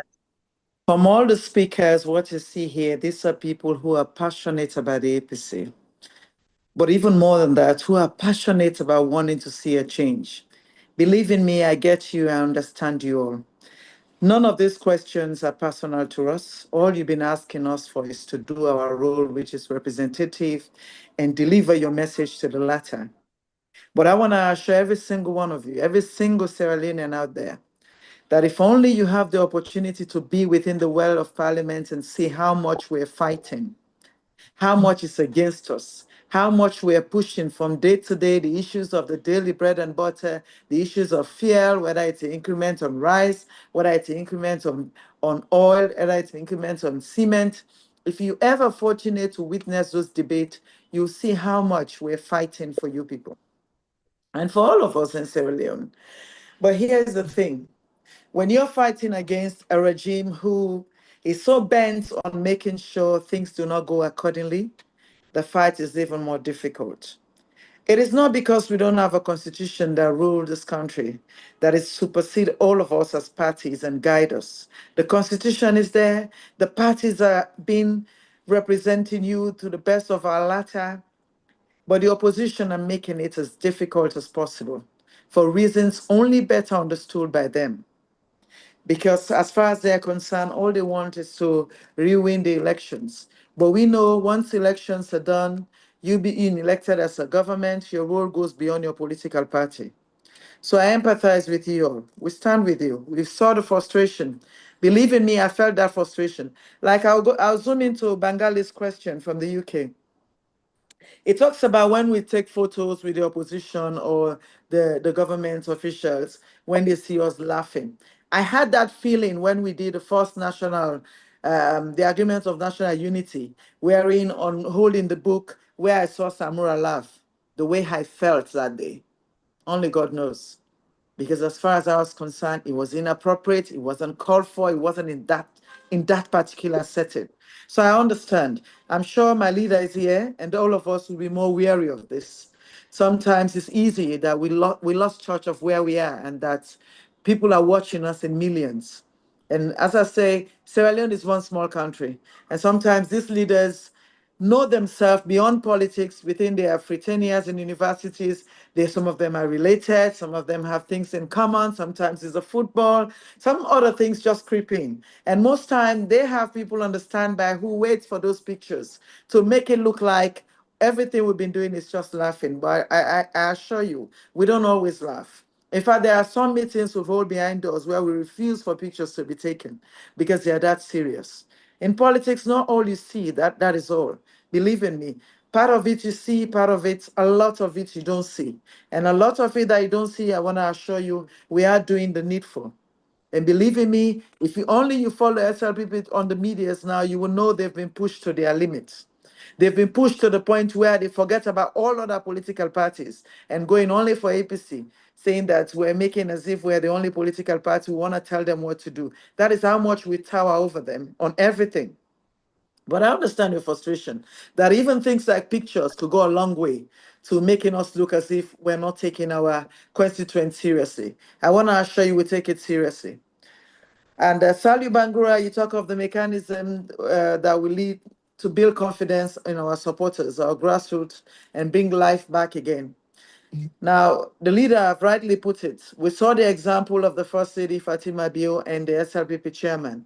Despite their fight, despite their ugly fight in the election, after the election, they all accept the outcome and now working towards the win.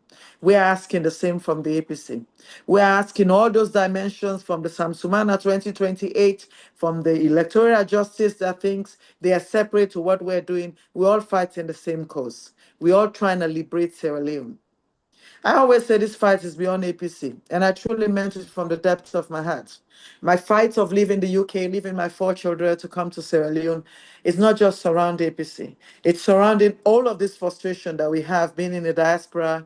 We're spending monies, we're contributing monies, we're making efforts, and still not seeing those efforts implemented. That's why we're here. We're going to do our best to implement that. And to our grassroots, we want to assure you to continue to believe in us and restore your trust on us. Honestly, we work with these issues, we sleep with them, we eat with them, we wake with them. We have you in mind. We know the frustrations you have. We understand the importance of census. Every single MP, as I speak today, when these censors get to their area, they make sure they themselves participate. And this time, we were given the privilege to put our members in there. For example, in my constituent, my secretary is part of the cartographic mapping team that goes on because he knows the locality, he knows villages where they will not want to get to the terrain because they have to go through boats and cross rivers. He makes sure they go to that. We're doing the best that we can. We're calling on all of you. Elections are not just down to the MPs. From our flag bearers to our national executives, our district executive, regional executives, all of us, sympathizers, card carriers, everybody we need on board this fight. It is why we cannot afford to divide. While we're fighting all of this, we're still having to hold our elections. We're still seeing divide within the party that is now holding us back from the constituency election. You're seeing fights, the number of fights we have in our ward election. The challenges are enormous. The challenges are huge, and it cannot be left with the parliamentarians alone. We are your representative, yes, but we need all of you on board. We need you to come with your trust, your enthusiasm, the APC spirit, and the belief that if only APC is in its right frame, right mind, no political party will win an election here other than APC. I have no doubt of that. Looking at our membership, I have no doubt we'll win election any day, any hour. Yes, sir. And I've said this again and again. What we do need, though, is for all of those membership to see themselves important, to know that we're in this together. Yes, sir. We cannot afford to leave anyone behind. We want all of you in your numbers with your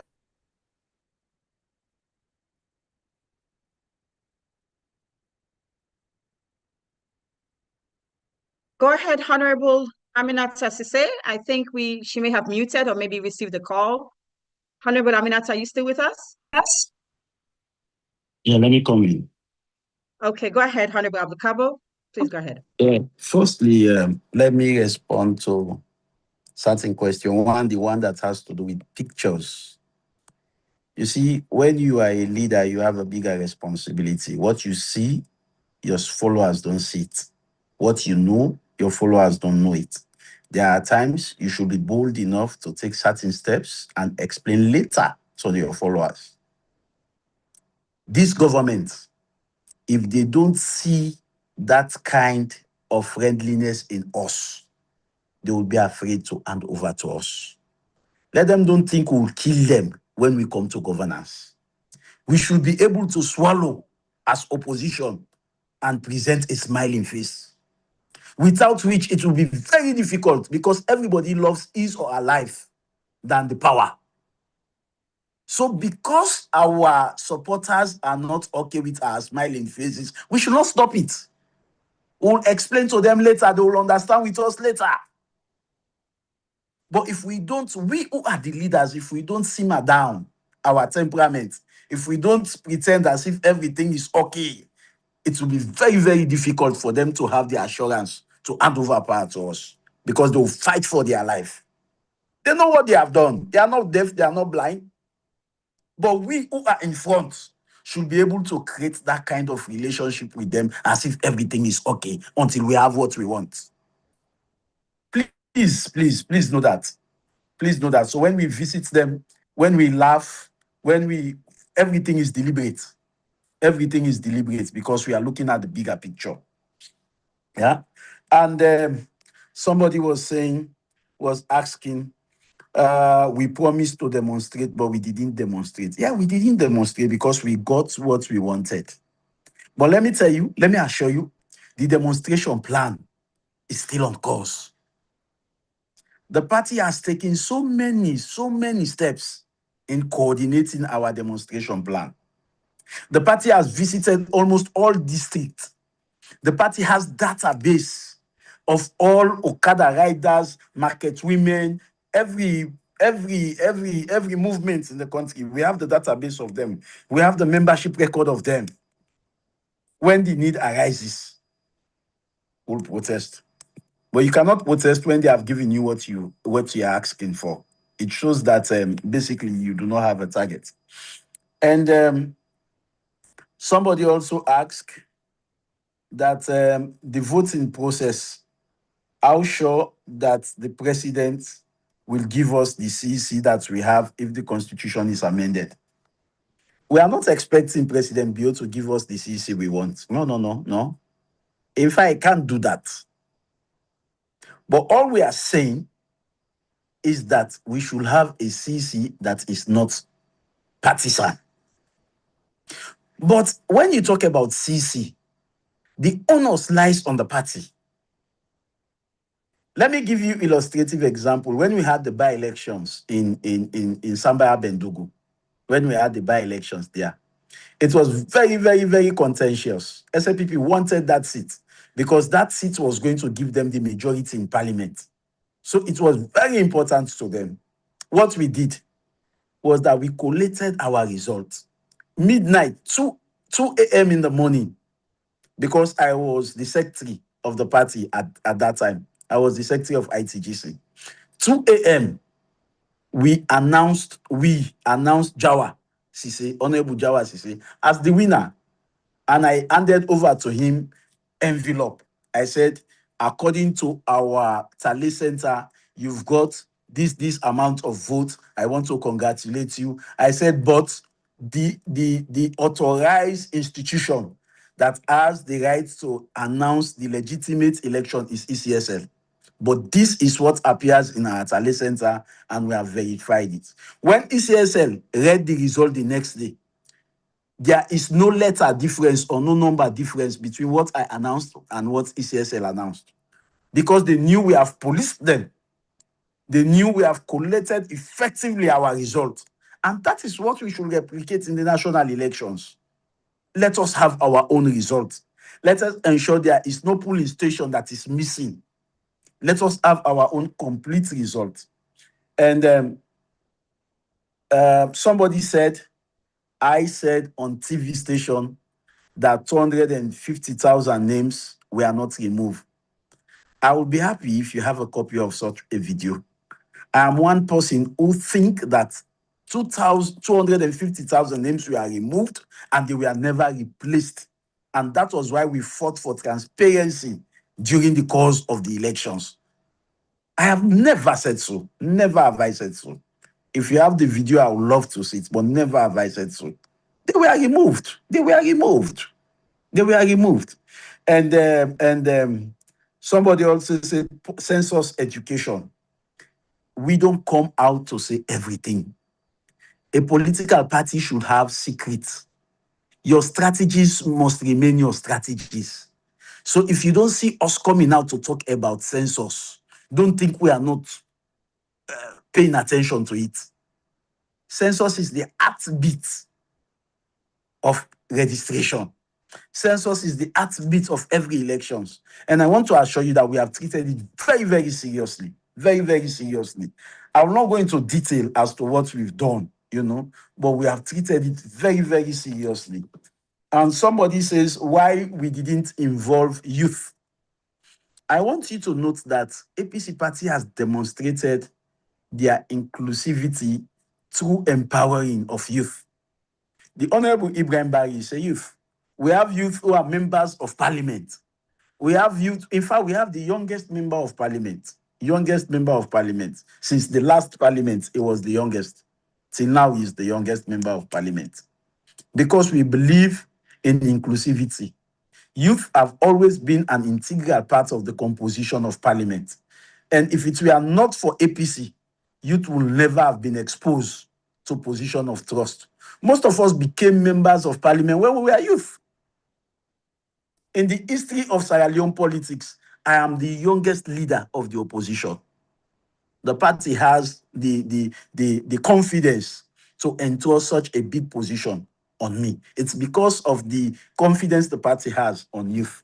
So the party has always considered youth.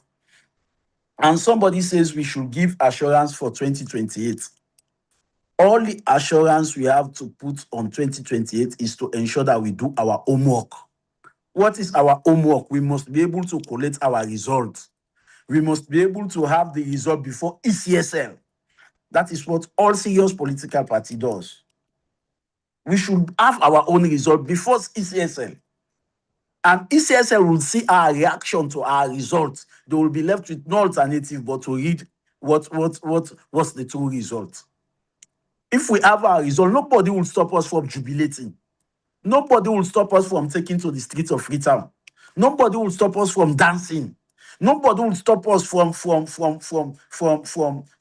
doing what we should do. This is where the party should spend the resources to ensure that we have our results in time. We have it before ECSL, so that if they want to manipulate, they'll resist them. Yeah. And somebody was asking if we have plan B, if government refuses to implement first past the post. I want you to note that as a political party, we have plan B for every decisions that we take. Every decision we take, we have plan B. We have plan B. I will not say it here, but we have plan B, be rest assured. And somebody was talking about the 10-10-year mentality. I want to believe, like Fatima said, we have the responsibility to conscientize our grassroots. We have the responsibility to go to the provinces. We have the responsibility to let our people know. Because one thing they would want to know is that won't they spend the whole of the day under sun, and at the end of the day, their votes are not counted? They will want to know that. And we should provide that assurance to them, and we should ensure that the assurance we provide to them, we implement it. Yeah. And somebody say what will be the role of the opposition not to delay the amendment. Of course, it's not our wish to delay the amendment. In fact, we were of the opinion that by now the amendment should have been completed before they appointed the Chief Electoral Commissioner. That is our own opinion. So we have told them that this amendment must be completed in time. Somebody again asked whether recommendation 36 deals with the restructuring of ECSL or the commissioners, the appointment of the commissioners. Please look for the recommendation again, 36. It does not talk about the restructuring of any other thing other than the commissioners and the Chief Electoral Commission, period. That is what recommendation 36 talks about. The commissioner and the commissioners and the Chief Electoral Commission, period. So when the point 7 deals with it, it is referring to the commissioners and the Chief Electoral Commission. But that will only happen after the amendment of the Constitution. Yeah. And somebody talk about this recommendation will enhance transparency. Yes. Of course, let me tell you, the easiest way to rig an election is when they do census, you are not involved. You don't know how they get to the final figure. They will give you the figure they wish. When they do registration, you are not involved. They give you any figure they wish. For them to rig the election, it will be very easy. But for now that we've gotten the right to be involved in every step of registration, of census, we're going to police them.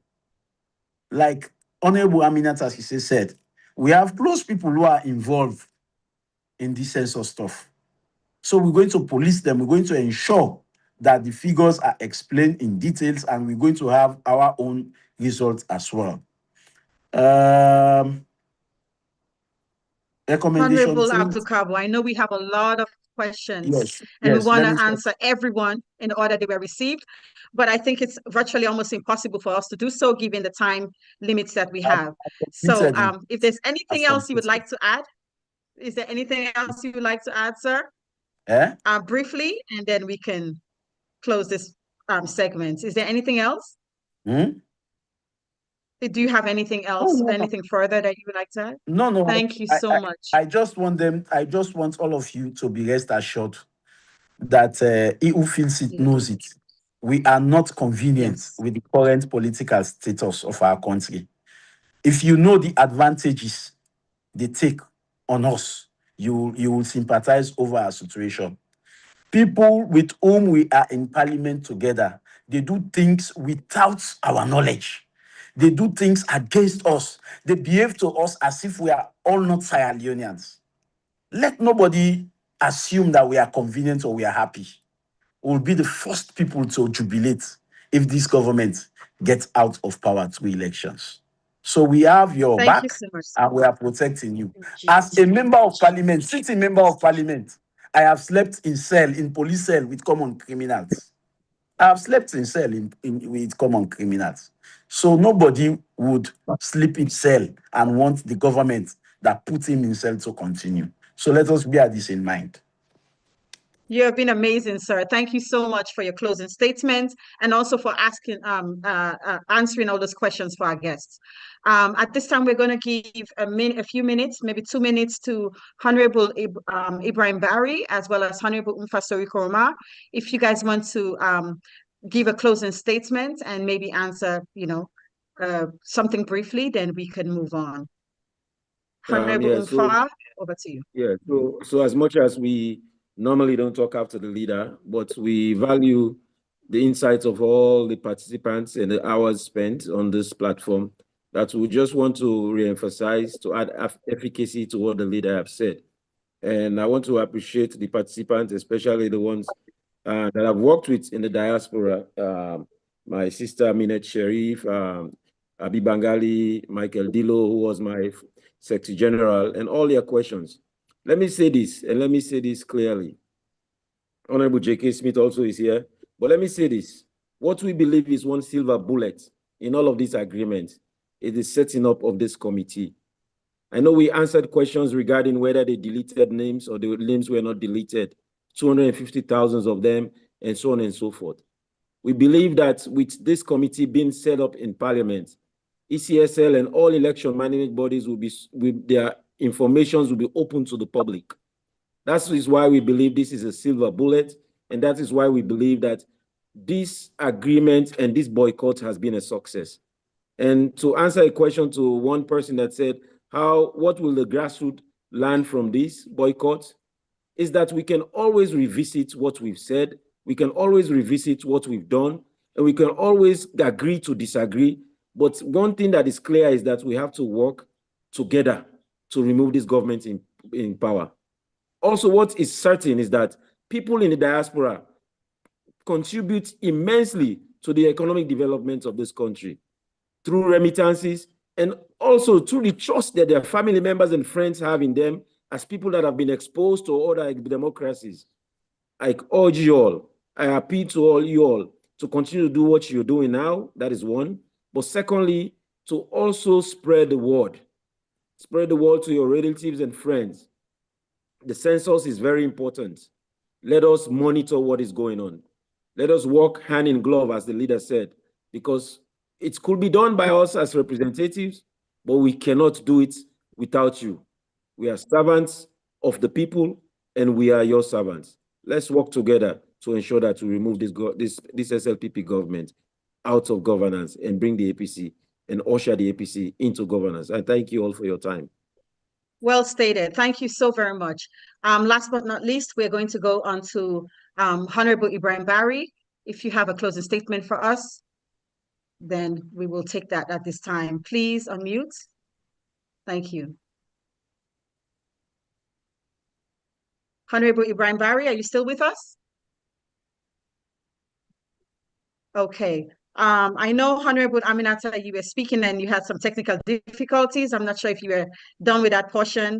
We were trying to keep it limited, but we will give you a few minutes to say something, maybe a minute to close properly. Thank you, Franca. I You think know we've how gone much on we for love over 3 hours. Yes, but Yes, please, we're to trying our to. audience out there, as I was saying, let me just conclude on what I was saying. I think what we're appealing for is your trust in us and your support. We cannot do this alone. The leader has said it clearly in his presentation. So is Dr. Unfa. We need you and we need you all. Let the division be stopped. Let us look at the bigger picture. We want to get these people out of governance. And doing so is not a favor to APC, but rather liberating Sierra Leoneans who feel so oppressed, whose human rights is so suppressed right now. People are dying for us. Not because some of them, not necessarily because they like us as person, but knowing that this party will liberate them, will give them their freedom. We will look at their economic challenges, we'll consider them seriously, and we've said in our press statement, this is the last chance After this, we'll let our members come out and show their disgruntledness. Our people are disgruntled. Sierra Leoneans are not happy. Yesterday, there was an accident in Rokel. A container fell on 10 people. There are so many issues, so many other issues apart from elections. So we want to be able to deal with this and look at the other day-to-day, the bread and butter, the inflation rate, the fuel prices, the drug laws that we have in our country. There are so many issues to cover. Thank you very much. We need you all. We need your trust. Continue your support. Continue your love. Thank you and stay blessed. We appreciate you. As we bring this question and answer segment to a close, I would like to sincerely thank every participant who contributed in one way or the other, particularly to our honorables. Honorable Abdukabo, Honorable Aminata Sise, Honorable Umfastori Koroma, and Honorable Ibrahim Bari. You guys have been fantastic tonight. The questions and answers from every part of this, every person that was present, demonstrate that Sierra Leoneans everywhere remain deeply invested in the future of our country. That is clear. Everyone is invested in the future of our country and wants the best for us. Once again, my name is Madam Franca Jallo, coming to you all the way from Greensboro, North Carolina, in the United States of America. And it has been my pleasure serving as your host for today.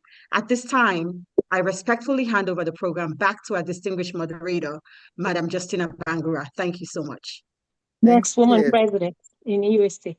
Thank you very much. Thank you, everyone, for your salient contributions. Thank you, Madam Franca. That was well coordinated. Thank you ever so much. Thank you. We will move on to the next, which will be media technician, our media guru, who is Mr. Ishmael Koroma, and he will come and explain to us all about the digitalization of the word Salone. As Salone. Over to you, Mr. Ishmael. Thank you very much, Madam Justina. My name is Ismail Olanike Koroma, commonly known as Kish or Malkish by my comrades and friends. I'm actually a technocrat who've spent like over the last 2 decades in science and technology. But this evening, as a one Sierra Leonean, I'll say our broader goal is to use this digitization to improve communication, information sharing, and public accessibility through our own digital archives. We've already begun our digital archiving processes, starting with the official launching of our One Sierra Leone website, the www.onesalone.live. But that is only the beginning. Over the time, we aim to build a more comprehensive archive and information hub that will support education, communication, and access to credible information, including online accessibility where possible. Today's discussion will not only be preserved as a video recordings, but will also be transcribed. As we are talking now, everything is being transcribed. It will be transcribed and uploaded to our resource center, where they will be available as downloadable PDF materials for educational and reference purposes. We also believe that the members of parliament and public representatives, like our honorables, can benefit greatly from these digital tools and platform by using them to communicate more effectively with their constituencies, share updates on parliamentary work, educate citizens on national issues, and also strengthen public engagement and accessibility. So as we continue building these structures, we may occasionally reach out to honorable participants to help verify and cross-check information in order to maintain accuracy and credibility before publication. But on a very, very important note again, one very important point that's just been raised today, it relates to the need for a structured digital platform for the publication and monitoring of elections results. And our Honorable Speaker of the House, I've had a lot to say about it. And I can say this is one area that we as One Salone, I would like to state it clearly that from the technical perspective, we have already been making provisions towards developing the One Salone platform into a system capable of supporting transparent electoral information management and real-time public access to data. Part of our long-time digitization vision includes the possibility of integrating live election results tallying, constituency-based result updates, polling station data aggregation, and real-time results visualization dashboards that can improve accessibility, transparency, and public confidence in the electoral processes.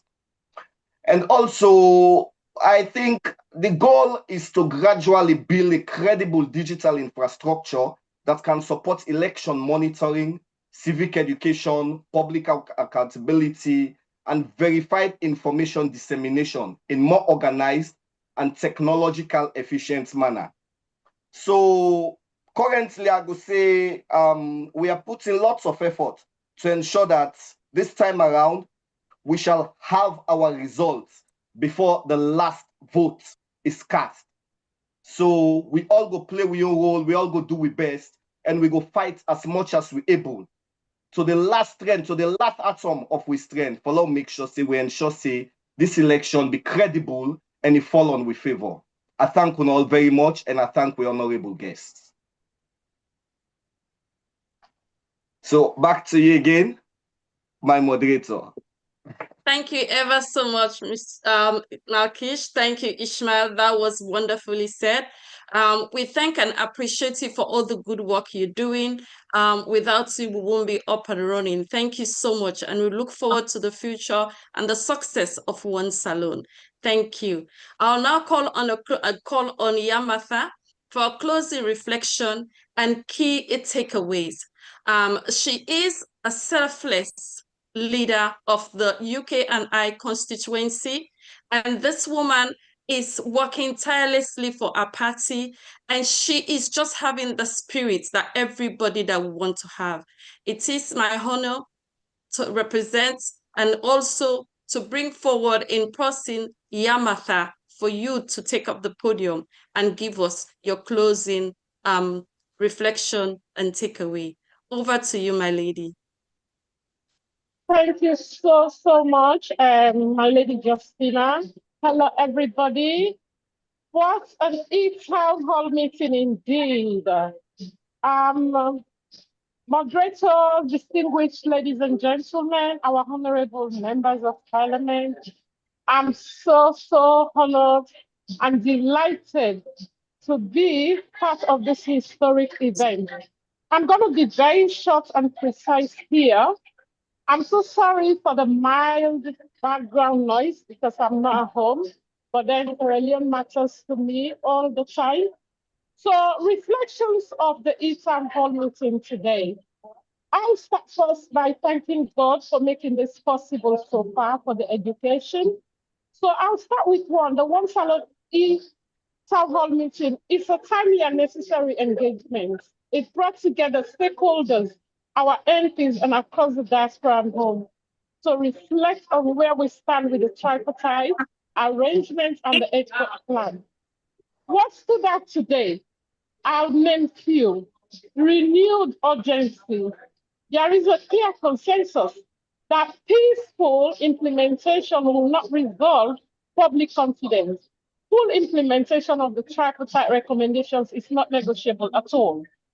Then two, the role of moral guarantors. The international moral guarantors were reminded of their duty, not just to witness, but to ensure compliance, The people of Sierra Leone are watching, and accountability matters.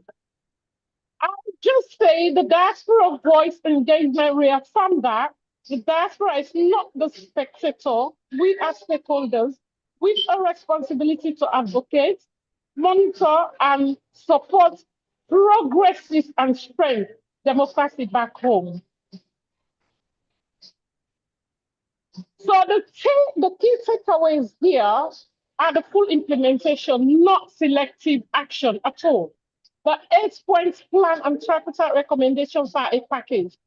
Government, opposition, and guarantors must treat them as such.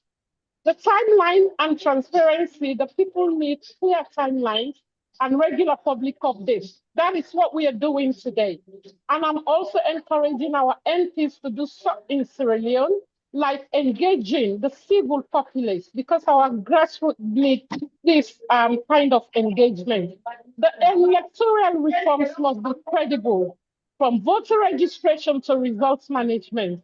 The systems that failed in 2023 must be fixed before 2028, as mentioned by our honorable members of parliament. Thank you to that. Accountability for guarantors. The international moral guarantors should provide periodic reports on compliance and call out delays or obstruction. That is so needed. So in closing thoughts, the town hall e-meeting reminded us that the democracy is not an event, it is a process. The tripartite agreement gave us a roadmap. The 8 points plan gave us action items. Now we need political will and moral courage to implement them fully.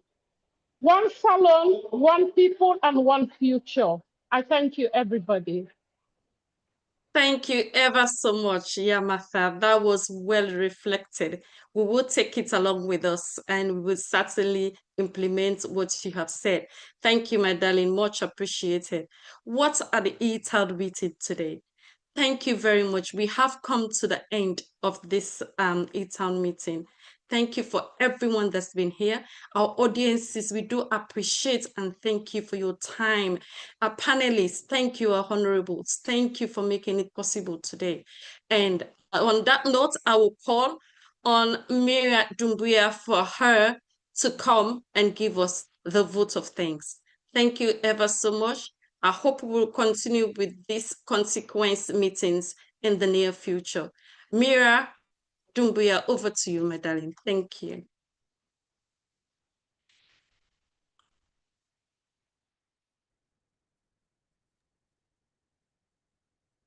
Madam Mira Dumbuya, please. Can you unmute yourself if you're here?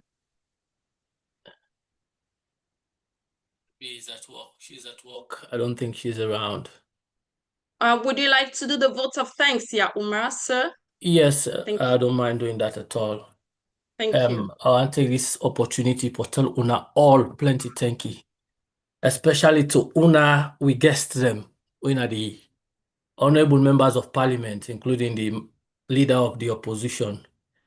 It means say Una really they listen to the voices of the people the way Una they govern.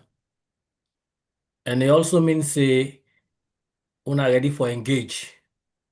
Because there's a saying, they say when you're talking, we're not fighting.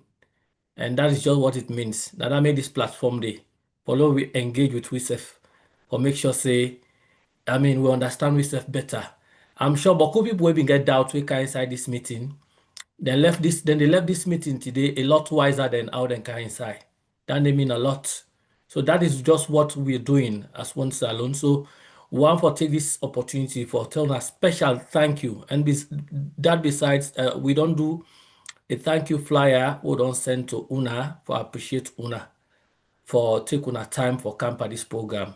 To you, the only lady in the guests, among the guests, Madam Aminata say you done extraordinarily well and you were able to do justice to some of the issues that will come up, the comments them and the question them. To you, Honorable Onfa, of course, I'm here to be on the lines for even able to coordinate this meeting or coordinate you colleague them. It means a lot. So we appreciate you for that one day. To you, Honorable Ibrahim Sori, we also appreciate you for the last minute notice and for able to come do justice to the program with that kind of notice there. And of course, to the leader in SSF, you've been amazing throughout your engagements in and out of parliament. And I'm sure you're doing that in the ECOWAS parliament as well. We tell you plenty thank you for that role the way they play and for the APC, and we continue to count on your leadership. We just want for Tona say we make the presentation on the website and we call we IT person or media person. For let's just can't tell say we get the tools them on a cable for leverage. We get the website, we get the social media tools them, we get YouTube channel. We in fact this program here with the live stream from that channel there. Of course, a Facebook page and a TikTok page where they try for setup. So we get them tools here. And when I mentioned about putting the go for follow-up, so this is a follow-up engagement we go for do. So this one are just the start. So we also tell the people we come ask questions, plenty thank you for una brilliant question them for challenge the leadership of parliament for vent out una issues them anger frustrations and all, and we know say una get some of the answers that una they look for. So we want to all plenty thank you to una the very special moderators we moderate this program, the beautiful women with golden voices. One for Tona, plenty thank you because you guys were amazing. And not easy for moderate a program like this, especially one we get a slightly political pigmentation because almost all man are a politician, so people always get angles the way they come out and all. But we're able to moderate them and bring them to a logical and successful conclusion. So we tell una thank you. So the one that we not ask question, but we make statement also. The fact that we're even present at this platform, we really appreciate una. We tell una also plenty thank you for the one day. We cannot, appreciate you more. And we dey ask that more program then get for the camp. So Lord, we continue for the share the link and the flyers and all. Lord, we know say this engagement are just the start. There is a critical communication gap what we need to fill, and that is just what we're doing as one salon, So to una all, we want to una thank you to Yamata, of course, the web designer and the media person also. You have been extraordinary. We also tell you plenty thank you for this program. So members of the planning team for this session also, not to all my name are going for call, the Bakar Bundus, the Madam Abi, the Aisatu Potos, the others, and all were they part of this program. We want for Tona plenty thank you. We're going to continue for the engage. So una the executives of the APC will participate. The one from Germany, Mr. Omar Fuad and the Cassandra Kenny, Madam Bintu, una all. We tell una plenty thank you, And I'm not going to end if I not tell special thank you to Madam Franca Jallo, for able for navigate the difficult section of the questions and for make sure say all man stick to time, And of course, Justina, you've been amazing. So let's not go far. Any other engagement, una just look to the channels, una look to the WhatsApp group them, una go YouTube and Facebook, we'll get for communicate and to una. Thank you and over to you, Mama. Bless you. Thank you very much, Ya Umar. Thank you ever so much. Thank you. We do appreciate your kind words and your appreciation. Thank you, sir. Let us speak together. We want everybody on board. It is one salon. Till then, get us on your media, social media, and then check on us. We're always here for you. Salon for me and salon for you. Thank you and have a pleasant day where you are. God bless us all. Thank you.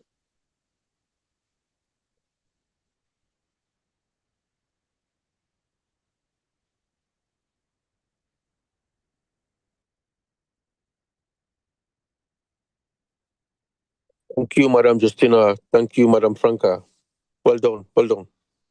Thank you. Thank you so much, Franca and Justina, and all we honorable the welcome.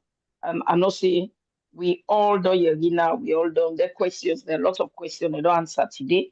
I make a try for sending link all side so that they can ask me question. I will tell them say why not be in the meeting today. I try for and I try for do most calls them to the chairman them. So I may also appreciate them because all the things the way people let me say now they don't can make we know and like educate we more. Let God bless them and give them more the courage, the strength, let them able to represent we more in our parliament. Umar and the team, thank you so much. We are all in this together and we pull it. Justina, una the old meeting, una no they even recognize the veterans, una no they try you. All day now, una they call all man, una no they try. You guys are Auntie, not I'm trying sorry, at all. ma. I am so sorry. Me not been covered that side, but I'm so sorry. We go do one next time. Next time it's just a learning curve, my dear. Next time we go do the London Yun as well. So I'm so sorry. I can only apologize, my I darling. put me hand up, say nobody called me to say something, but it's okay next time. I not see at all, Auntie. I am very sorry, madam. I'm It's very sorry, okay. Auntie. I'm very It's sorry. And okay. thank you for being here. Thank you for Now I go there on participating. top Thank now you. with Yeah, I've this been here for next the time. longest time. I am Yeah, so but it's sorry, my okay. darling. You know, I wouldn't see you I and ignore wanted you. to Swear.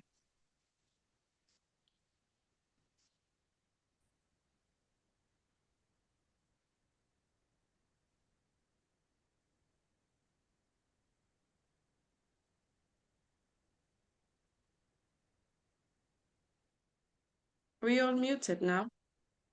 Oh. Okay. No, then Sorry, now we Auntie. big one there. We they beg them tomorrow. Next time I would put Sorry, number Auntie. one now with this. Honestly, Cassandra, I not seeing her. I don't know if say it, to be honest. No, Because I have. but cool, the people them plenty. The people them plenty I make. No, But we sorry, Auntie. We sorry. Next time I go there number one now with early. An officer been putting an early because at the time when Frank had been they call me, I see the answer will be there up. He called even to where what's not the lady name self we come up Shona come late, but when he put it Yes. up, he called Shona. But I don't feel say Yeah. the mommy and be there up on time, to be honest. Yeah, I've been there before them. He called just after we then call our Yasane. That's telling me and they up, yes. When you say you Yeah. hand up, you put your hand up na the Zoom mommy or na you physical hand